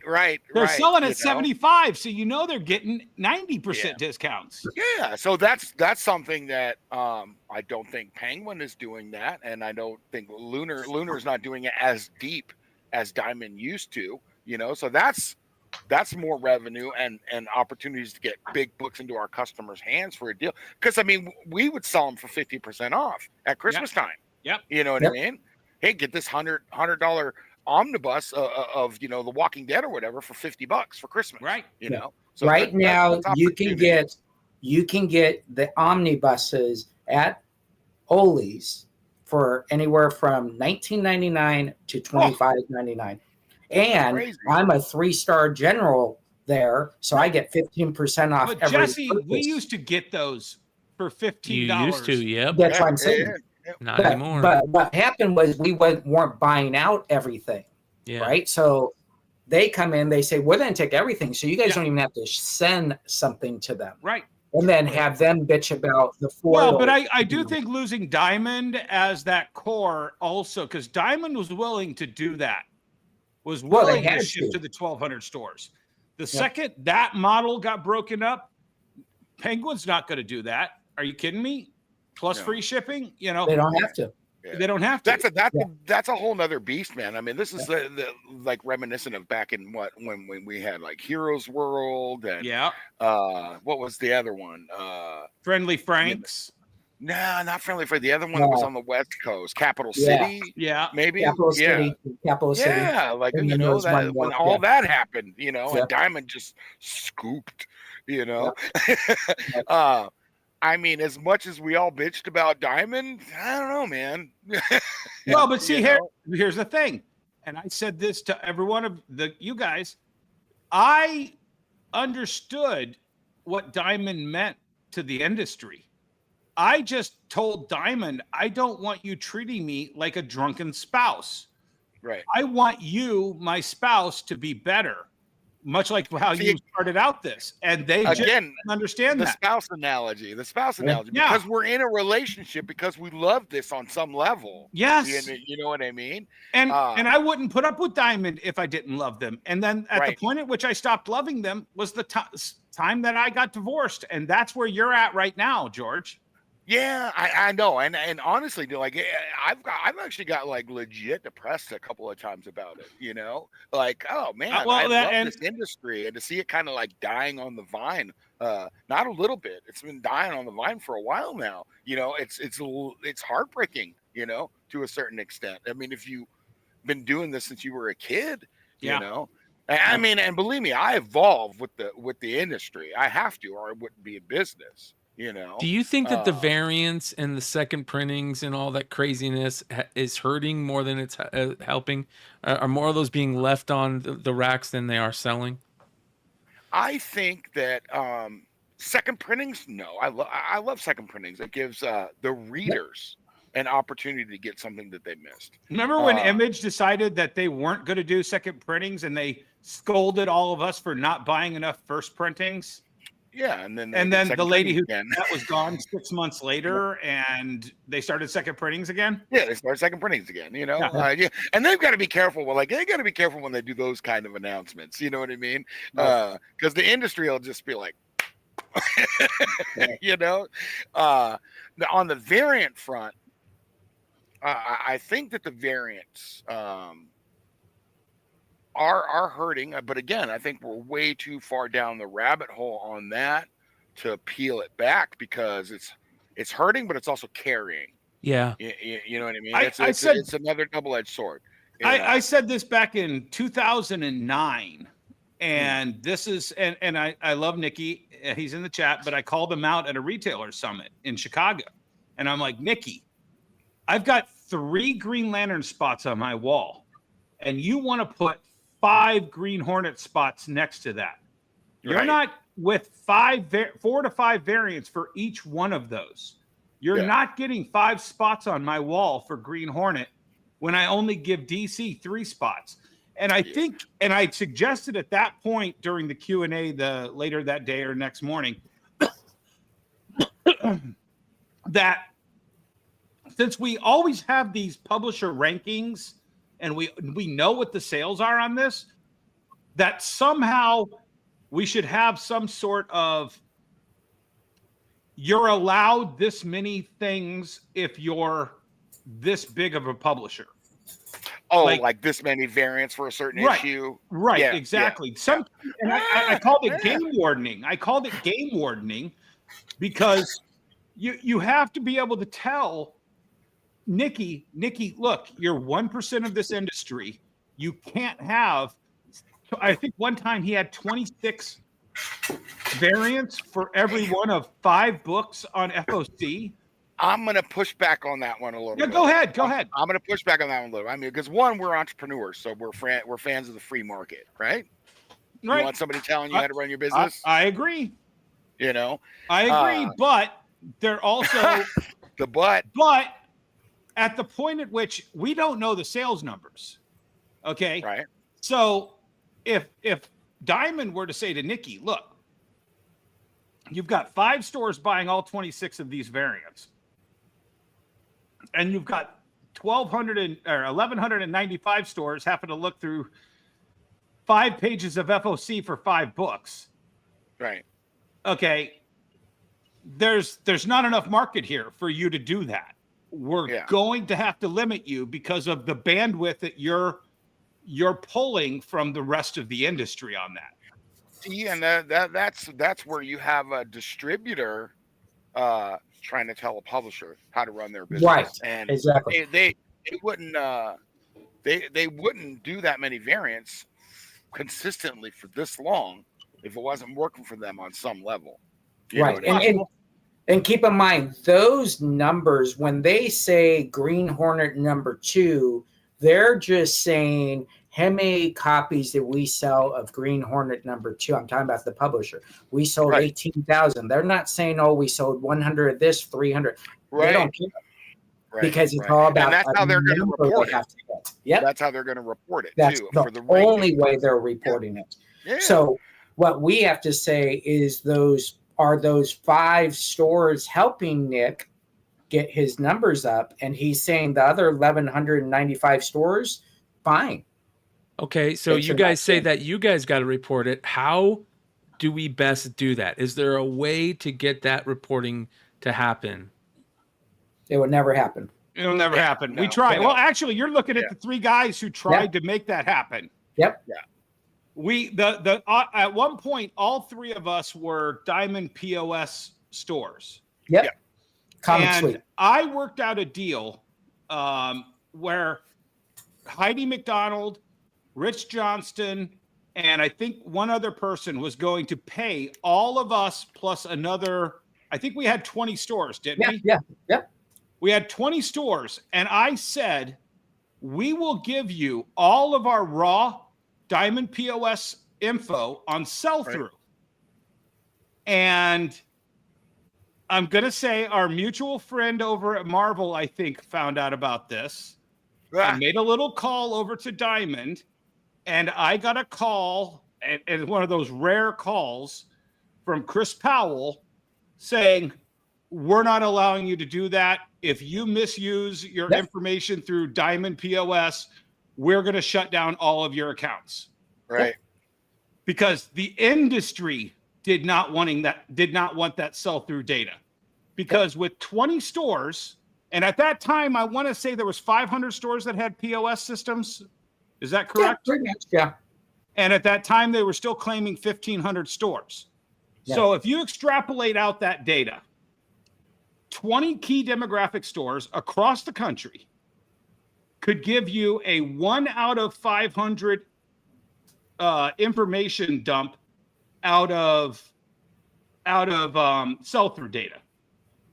So you can extrapolate. If 20 stores give you this much information, you can extrapolate to the 500 stores that had POSs, and then you just triple that number, and that gives you the 1,500 store sell-through.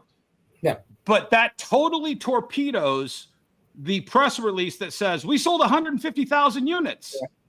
Right. If 20 stores only had 30% sell-through, well, yeah, but that means you only sold 30,000 units across 1,500 stores. That's why the variants work for them, because it pumps up the overall number. Yeah. Because that's what they're reporting. Yeah, they're That's padding all that it's print about. run. And so it's kind of like I'd have gone bleeding cool when I wrote a op-ed about me not carrying cover Bs for DC. I was only then carry cover As for a quarter to see if that impacted my sales at all. Ooh, how did that work out? And it worked out fantastic because guess what? Maybe in that quarter, 3 people asked me, "Did I have the other cover?" Right. But the more important thing is, are we selling customers what they need right off the bat, and then looking at secondary sales, or are we trying to sell a secondary item before we even sell the item itself? Yeah. Right. Yeah. So we're saying, "Oh, you got to buy this cover B. Look at this cover." And the guy's like, "Well, how is the read?" That's what I don't care what the cover looks like. Yeah. And yeah. Go ahead. That's why I don't like the whole DC cardstock thing for $1 Yeah. more. Yep. Well, and that was based on me, right? No. Anytime that I had a cover What'd you B. do? Well, anytime that I had a cover B or a ratio, like you have to exceed, I think they call them exceed variants. What do they call those stupid things? Well, my company was Exceed, so. No, but it was exceed your last issue qualifiers, match or right, match or exceed. Yeah. Right. I know what you're talking about. So I would always put $1 on the extra issue because I'm like, look, I have to do something to get this other issue. I have to hit a certain sales level. I'm going to charge more for that issue. And my DC sales rep was like, "That's weird. How are you doing that?" I'm like, "Easy. If my customer wants that extra issue, they have to give me an extra $1 because I had to invest in that first cover to get the second cover." And literally within like 2 or 3 months, they had we're going to do this as a slightly bigger for an extra $1. Yeah. I was like, oh, is Do that you 'cause see of a the- difference in the quality between a DC card stock and a non-card stock when you get them? Yeah, for sure. I mean, and it's a better cover stock. You I feel mean, it, yeah. you know, the interior pages are the same glossy because DC's using really glossy paper right now. But I just, you know, that option just kind of sticks in my craw for some reason. I don't know. When I see it, it's like, you know, this comic's $4.99, the same comic. Just because it's a card stock is $1 more. I don't know. It just seems. I don't know. I don't And wanna say meanwhile, petty, but- indie Cash comics grab. people like IDW were putting everything in those card stocks for the exact same or less price. Yeah.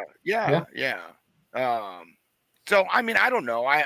And that you know goes back to the whole variant thing too. I mean, again, it's a double-edged sword for me because, gosh, I mean, you know, I love a good variant myself. You know, I mean, if they've got cover A and it's, you know, so and so, and cover B is a Bill Sienkiewicz cover, I'm going to buy the Bill Sienkiewicz cover. Well, you know? and Brian, I've seen it a million times on Friday nights where it's like, why did you choose this as the 1 in 25? This one is so much more fire than that.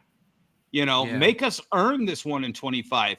Don't, you know, it's just a matter of. It's a matter of. I think they don't ever. Let me just. I'm sorry, Brian. One of the things that always irks me and still irks me to this day, they never ask us what we think. They tell us what they're doing. And then when they tell us what we're doing, we give them our reaction and they do whatever they were going to do anyway. Yeah. Well, here's what I hope, and again, it's just a hope, and I try to say this as much as possible. I hope at some point those publishers will have somebody on their staff that reads the room a little bit better, and by room I mean watch shows like this, listen to comic shop owners.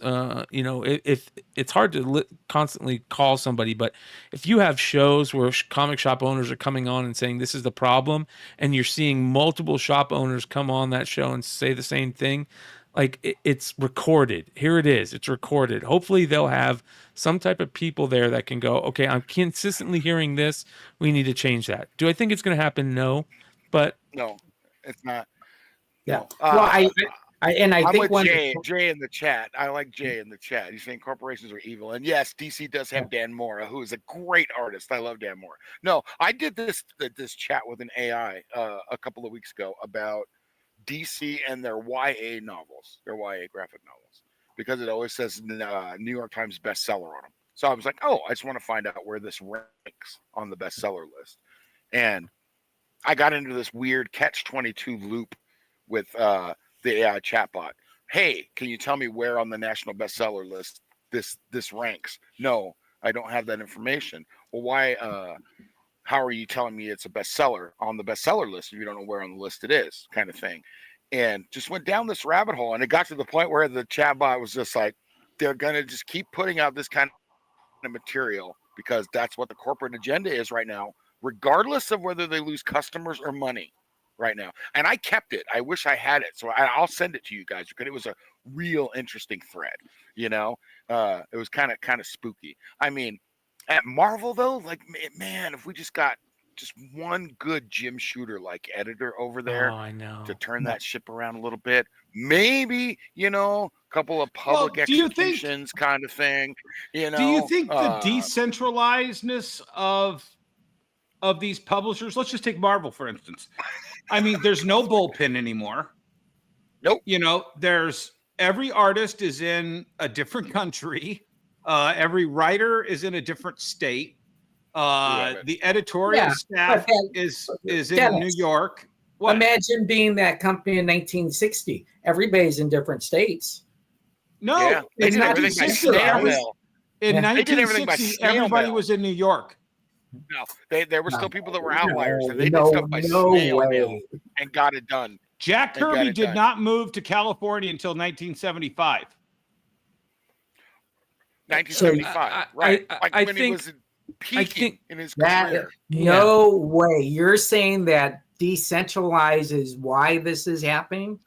Well, because I don't think an editor can walk into a bullpen or a Zoom That's meeting. not entirely true, Abbott. Do what he's doing right now. Yeah, I think that it can be done.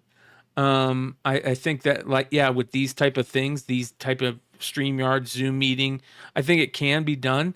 But also at the same time, part of me thinks that if they have somebody, let's just say, throw a name out there like Ziegler, who is throwing out a new script every 3 days, whether it's good or not, they're able just to print that.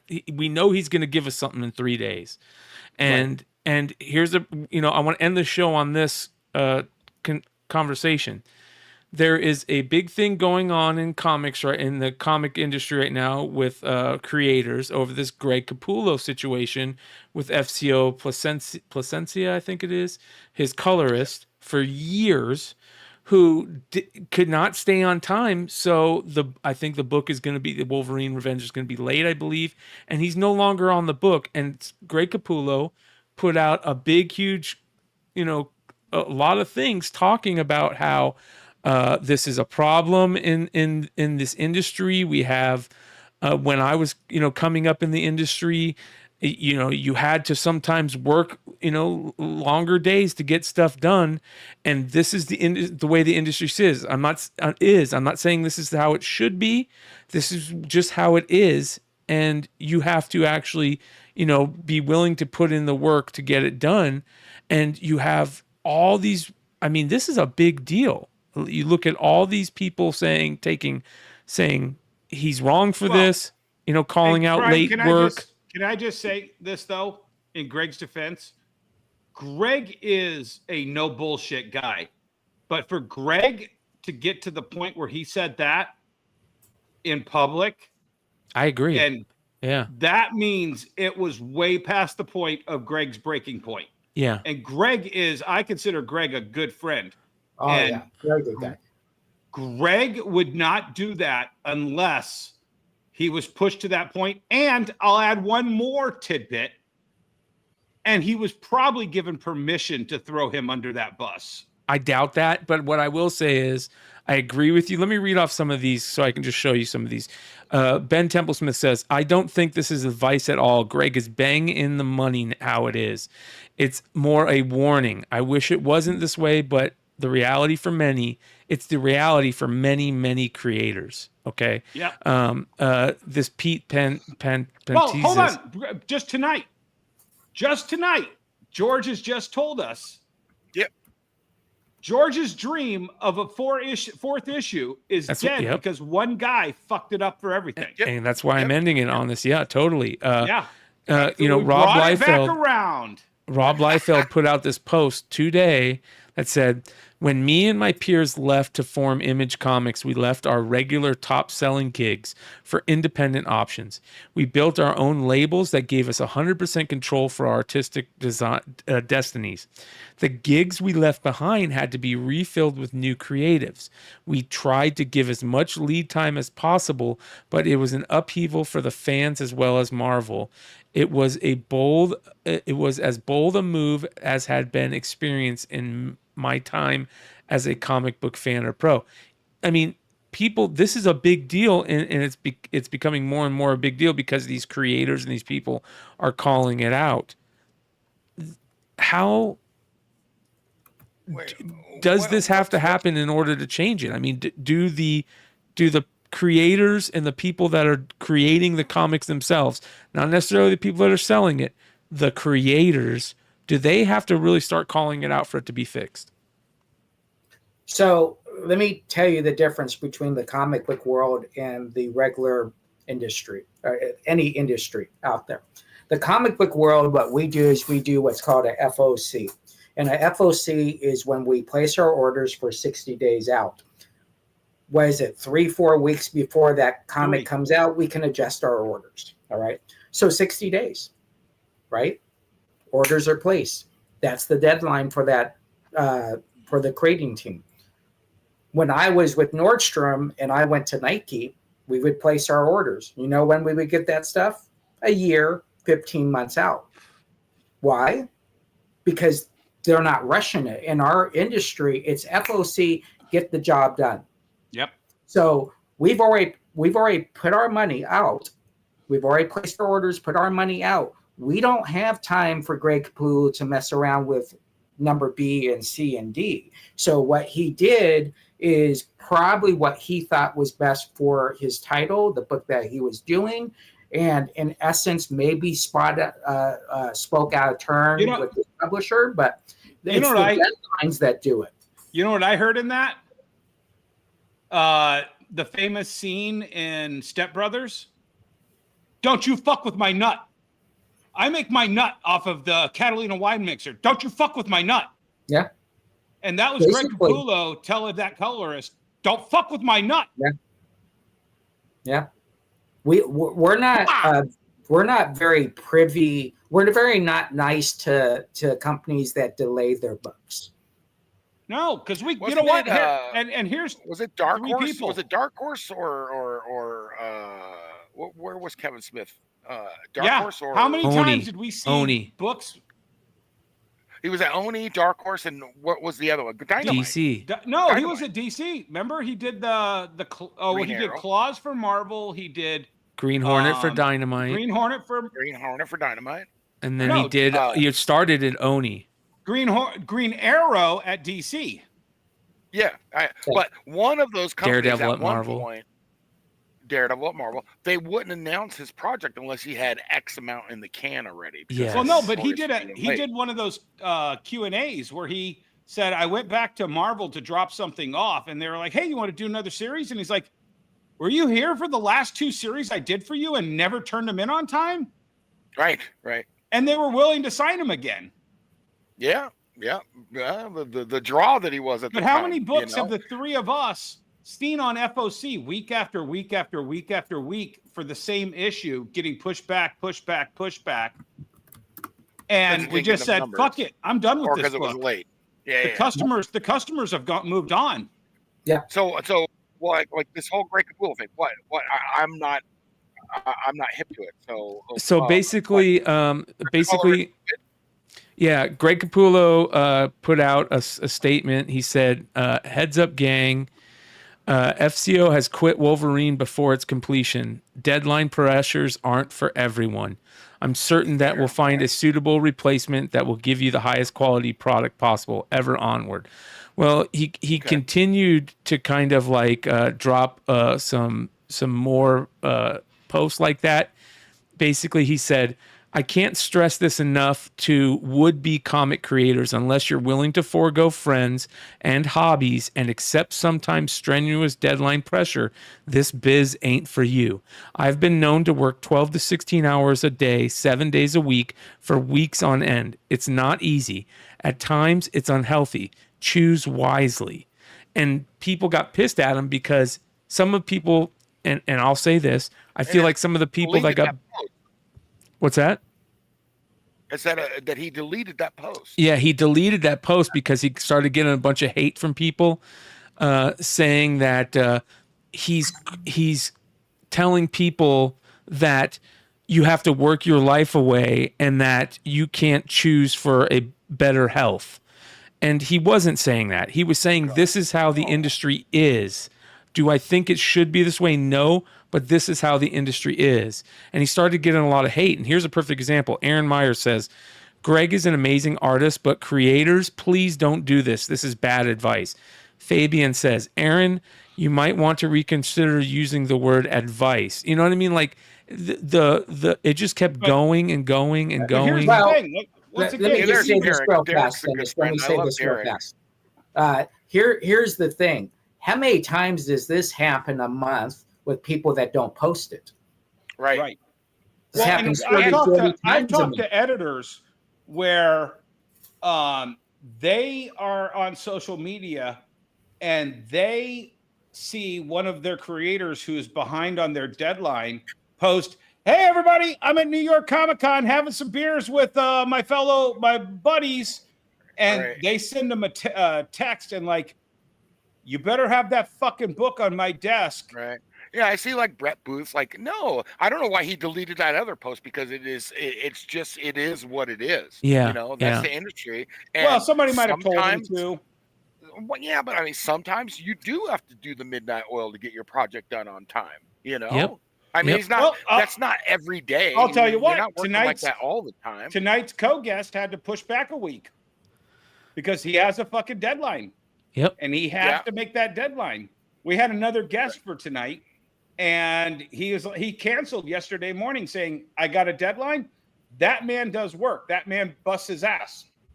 Yeah. But it's really families, man. It's really interesting to see and I don't know if this is generational, but to see the difference in how people look at work, right? I feel like generations from I was born in 1980. I feel like my generation and the behind me look at work in a way like you go in there, you just work hard, and you bust your ass, and you move up in a company, and sometimes you might have to work 48 hour plus work weeks and this and that, but you're creating a good work ethic, and you're creating a respect from your peers and your bosses, and this is how you move up. Whereas I think the generations that are younger than me, they look at it like, I would rather make less and not have to work as much. Yeah, but then on the other hand, then they'll complain about being broke. Exactly. Exactly. And you're talking to four guys right here.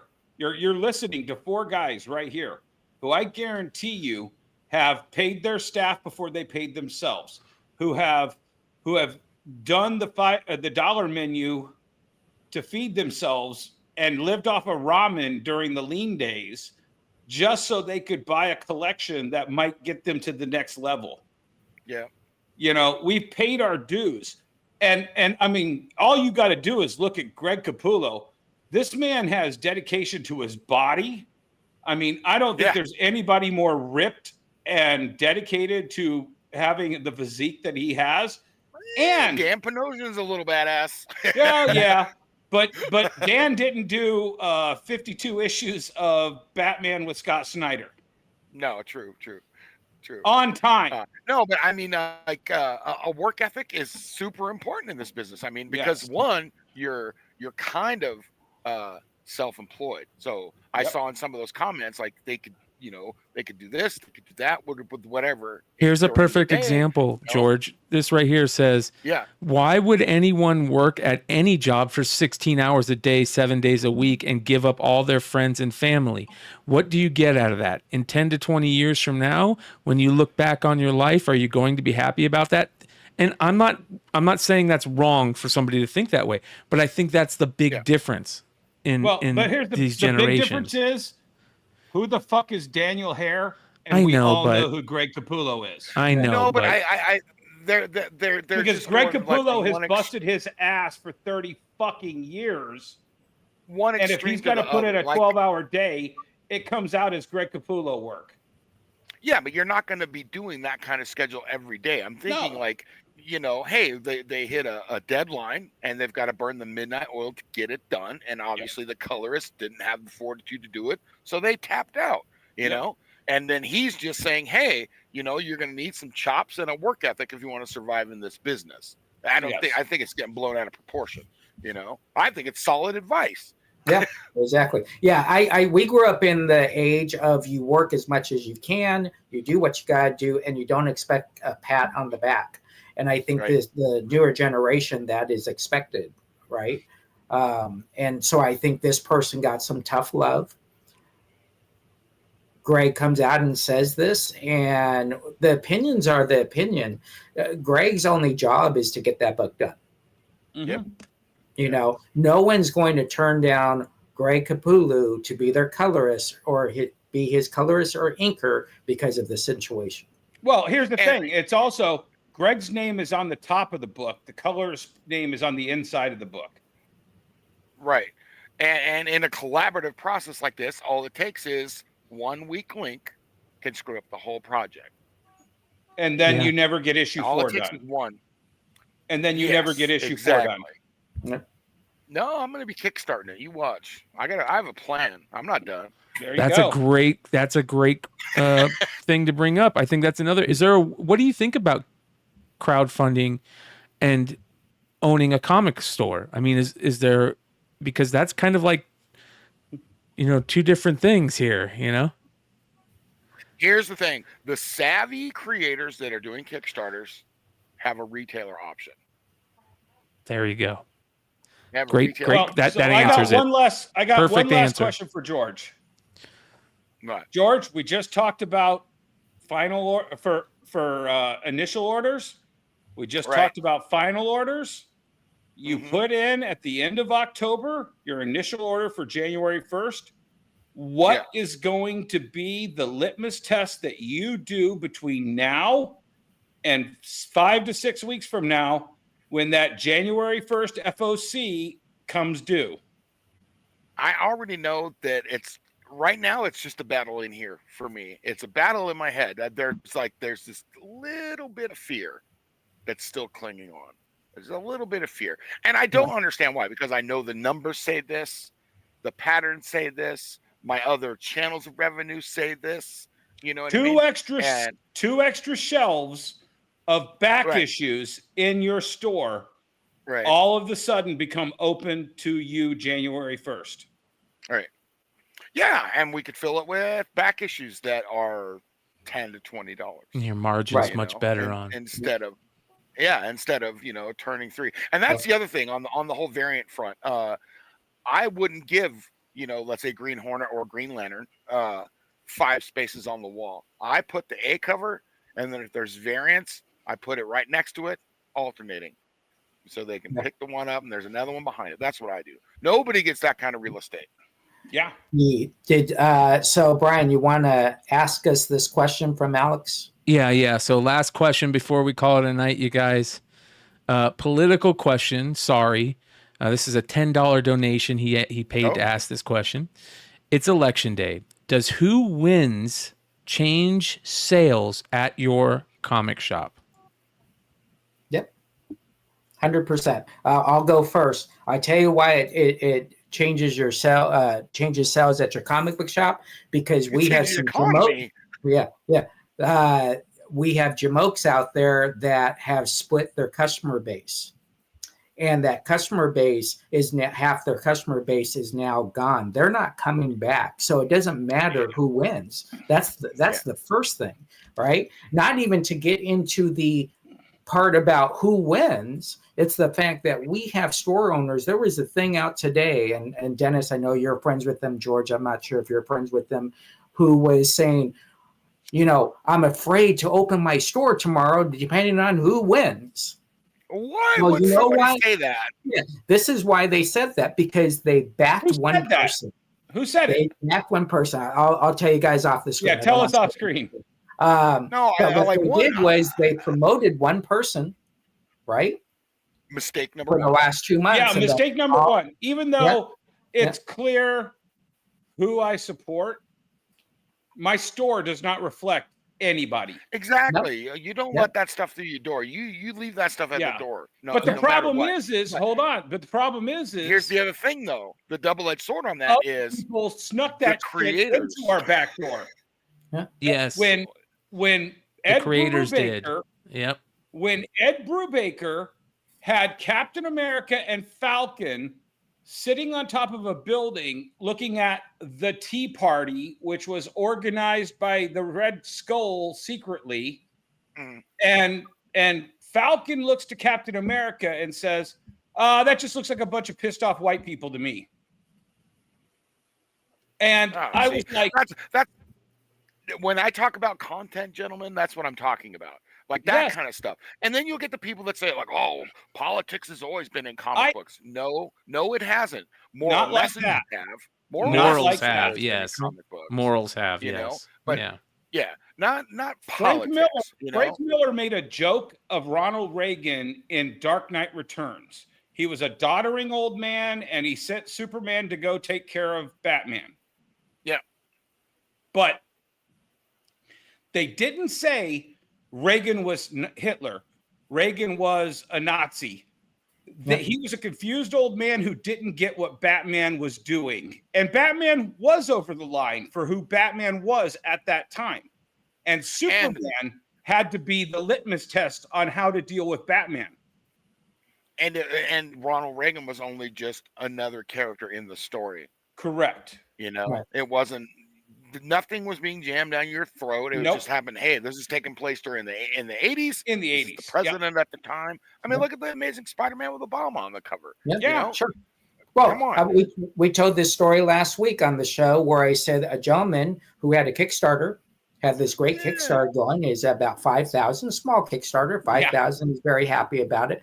He makes a post and he says, if you're voting for XYZ, just unfriend me now. And then 4 days later, he comes up and he goes, I don't understand why my Kickstarter is at $754. What happened? I don't was one of the biggest. I was one of the mentality biggest supporters of Rick Remender. I loved him as a human being. I loved him as a retailer. I loved his products. His customers loved his products. One of the best signings I've had. And then one day, he lost his shit and said, if you voted for a certain person, I don't want you to buy my books anymore. Yep. Okay, Rick. Yeah. And it's a shame because he was one of the When was the last biggest time you heard about a good Rick Remender story that everybody had to own? Well, I'll tell you what, you just picked the wrong time to say that because Grommets is my favorite book of the year, man. And it's I was going to say Grommets, but is it because of Rick or is it because of Brian? It's because of it's nostalgia for me, and it reminds me of growing up in my town and being a kid. Yeah, fair. I used to skate a lot too. I mean, but like, do you think that it's Rick? That's a great point, George. That's a great point. I would love to ask them. I would love to talk to them and find out. So to answer, is it Adam in the chat? Alex. To answer Alex in the chat, I actually have talked to a lot of retailers about this. And we've actually looked at our numbers. When a Democrat wins, the conservative customers do not mind for the most part. The Democratic customers feel better about the state of the world. And sales are actually, in my opinion and in several other retailers' opinions, sales are up in the comic book industry when Democrats win the presidency. When Republicans win the presidency, and we've only had technically 2 instances of this in the last 20 years that I've been here. We had Bush, where we had Alex Ross, drawing Bush sucking Lady Liberty and, all of these things. The industry gets their dander up and sales are down, but I don't know if that's because the content is slightly poisoned to 50% of your audience, or if it's less customer. What's the word where customers feel happy and buy? Customer cognitive dissonance or something. Consumer behavioral status. Yeah, or whatever. Politics out of comics in our shop. Sales go down. Muddy those waters. Sales go down when Republicans win the presidency. Sales go up when Democrats win this presidency. The bottom line is what you guys answered it is that you kill 50% or whatever just by doing it. Like, go ahead, George. I want you to answer what you think about this. I just don't bring politics into my business. I just don't, because it's a divisive topic, normally, especially nowadays. I just, and again, circling back to why we do this for escapism, help people have entertainment and have fun and, relax and take them somewhere else. Who wants to come to the comic book store looking for science fiction fantasy stories and have some person yelling at you about politics or something? I don't know. I think those are things that we just keep out of the business. And I mean that in material too. But that's just me. I don't think it helps us at all. And I don't think we start an election with the publishers or distributors saying, okay, prepare for this. This is a case by case, store by store. And they have to make the right decisions for their business. It's pretty common sense 101, but we don't live in that world anymore. We don't live in a world where Jesse James Criscione's page is separate from Jesse James Comics. It's just not. I'm sorry. It is not, because a lot of people that are on your main page now follow you personally. You're your own brand. I'll tell you what, but that was one of the decisions of why I've gone 100% retro comics. Comics from the 80s and 90s didn't have a lot of bullshit in it. It was just about this superhero fighting this bad guy. Occasionally, Lex Luthor would mimic some modern day person, but for the most part, Lex Luthor was just the bad guy Superman fought. Like Haven for Heroes said, it was, there was some of it there, but it wasn't as prevalent, it wasn't as like, hey, it's right up front, Right. Again, I sell escapism. I sell imagination and wonder. When Vernon Claremont wrote the X-Men, there was not this political party wants to persecute the mutants and this political party loves the mutants. It was this bad senator who probably, I don't remember ever having a political affiliation, wants to kill the senator or kill the mutants, and he's building the Sentinels with government money to do that. I'm just anti-mutant. I'm just telling you that. It's not political. I just don't like mutants. Down with mutants. Yeah. What? There's nothing wrong with mutants. What's the matter with you? When I was selling comics as a 12-year-old in a comic book store in 1982 and 1983, and I'd go pull someone's pull list, and they'd have freaking X-Men in it, but they didn't have an Avengers book. Something's wrong with that. Or Alpha Flight. Like, if they didn't have Alpha Flight in there, then I'd get mad. Everybody should read Alpha Flight. Everybody go buy an Alpha Flight omnibus. Yeah. There we go. Best work, better than his Fantastic. Oh yeah, you could tell he put the love into that. And the thing is I don't think I've ever agreed with John Byrne politically or after meeting him in person as a human being. But damn, I loved his Fantastic Four. Yeah, there you go. Damn camera. There we go. So before we go, George, let people know where they can find you and what you got coming up. You can follow me right here. There's our website, hypnocomics.com. You can follow me here on YouTube under Comic Slinger. I'm on TikTok, all that good stuff. Just look up Hypno Comics and you'll find me, or George Chase on Facebook. But again, it's, not a lot of politics. I post a coffee up post every morning. It's how I start my day. So I post motivational posts every morning. What do they call that? Somebody had a name for that. Motivational porn. It's my coffee up hashtag that I do. It's how I start my day instead of going online and doom scrolling. I post positive stuff because it helps get my mind right, and if I could share it with other people and help them in the morning, then so be it. Oh yeah, that's how I start my day. I gotta tell you, man, we're gonna bug the hell out of you to get you hanging out more and more here. So you got to update us on all this stuff. Anytime. Hell yeah. As long as we, especially after this election crap is over, please let's talk comic books and retail. Yeah, man. I'm with you. All right, you guys. I may have to, George. I may have to call you to be on my cabinet. Okay, I'm here for you. I'm here for you. Before we call it a night, George, stick around here for a second.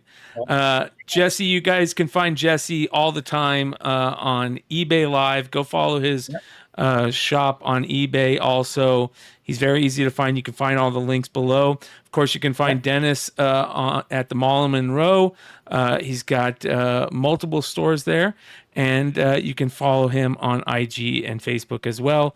And we will see you guys here again tomorrow night for New Comic Book Day and all the comic book news. Make sure you guys sub up, and we'll see you guys then.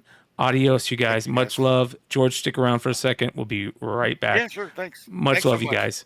Peace. Yep.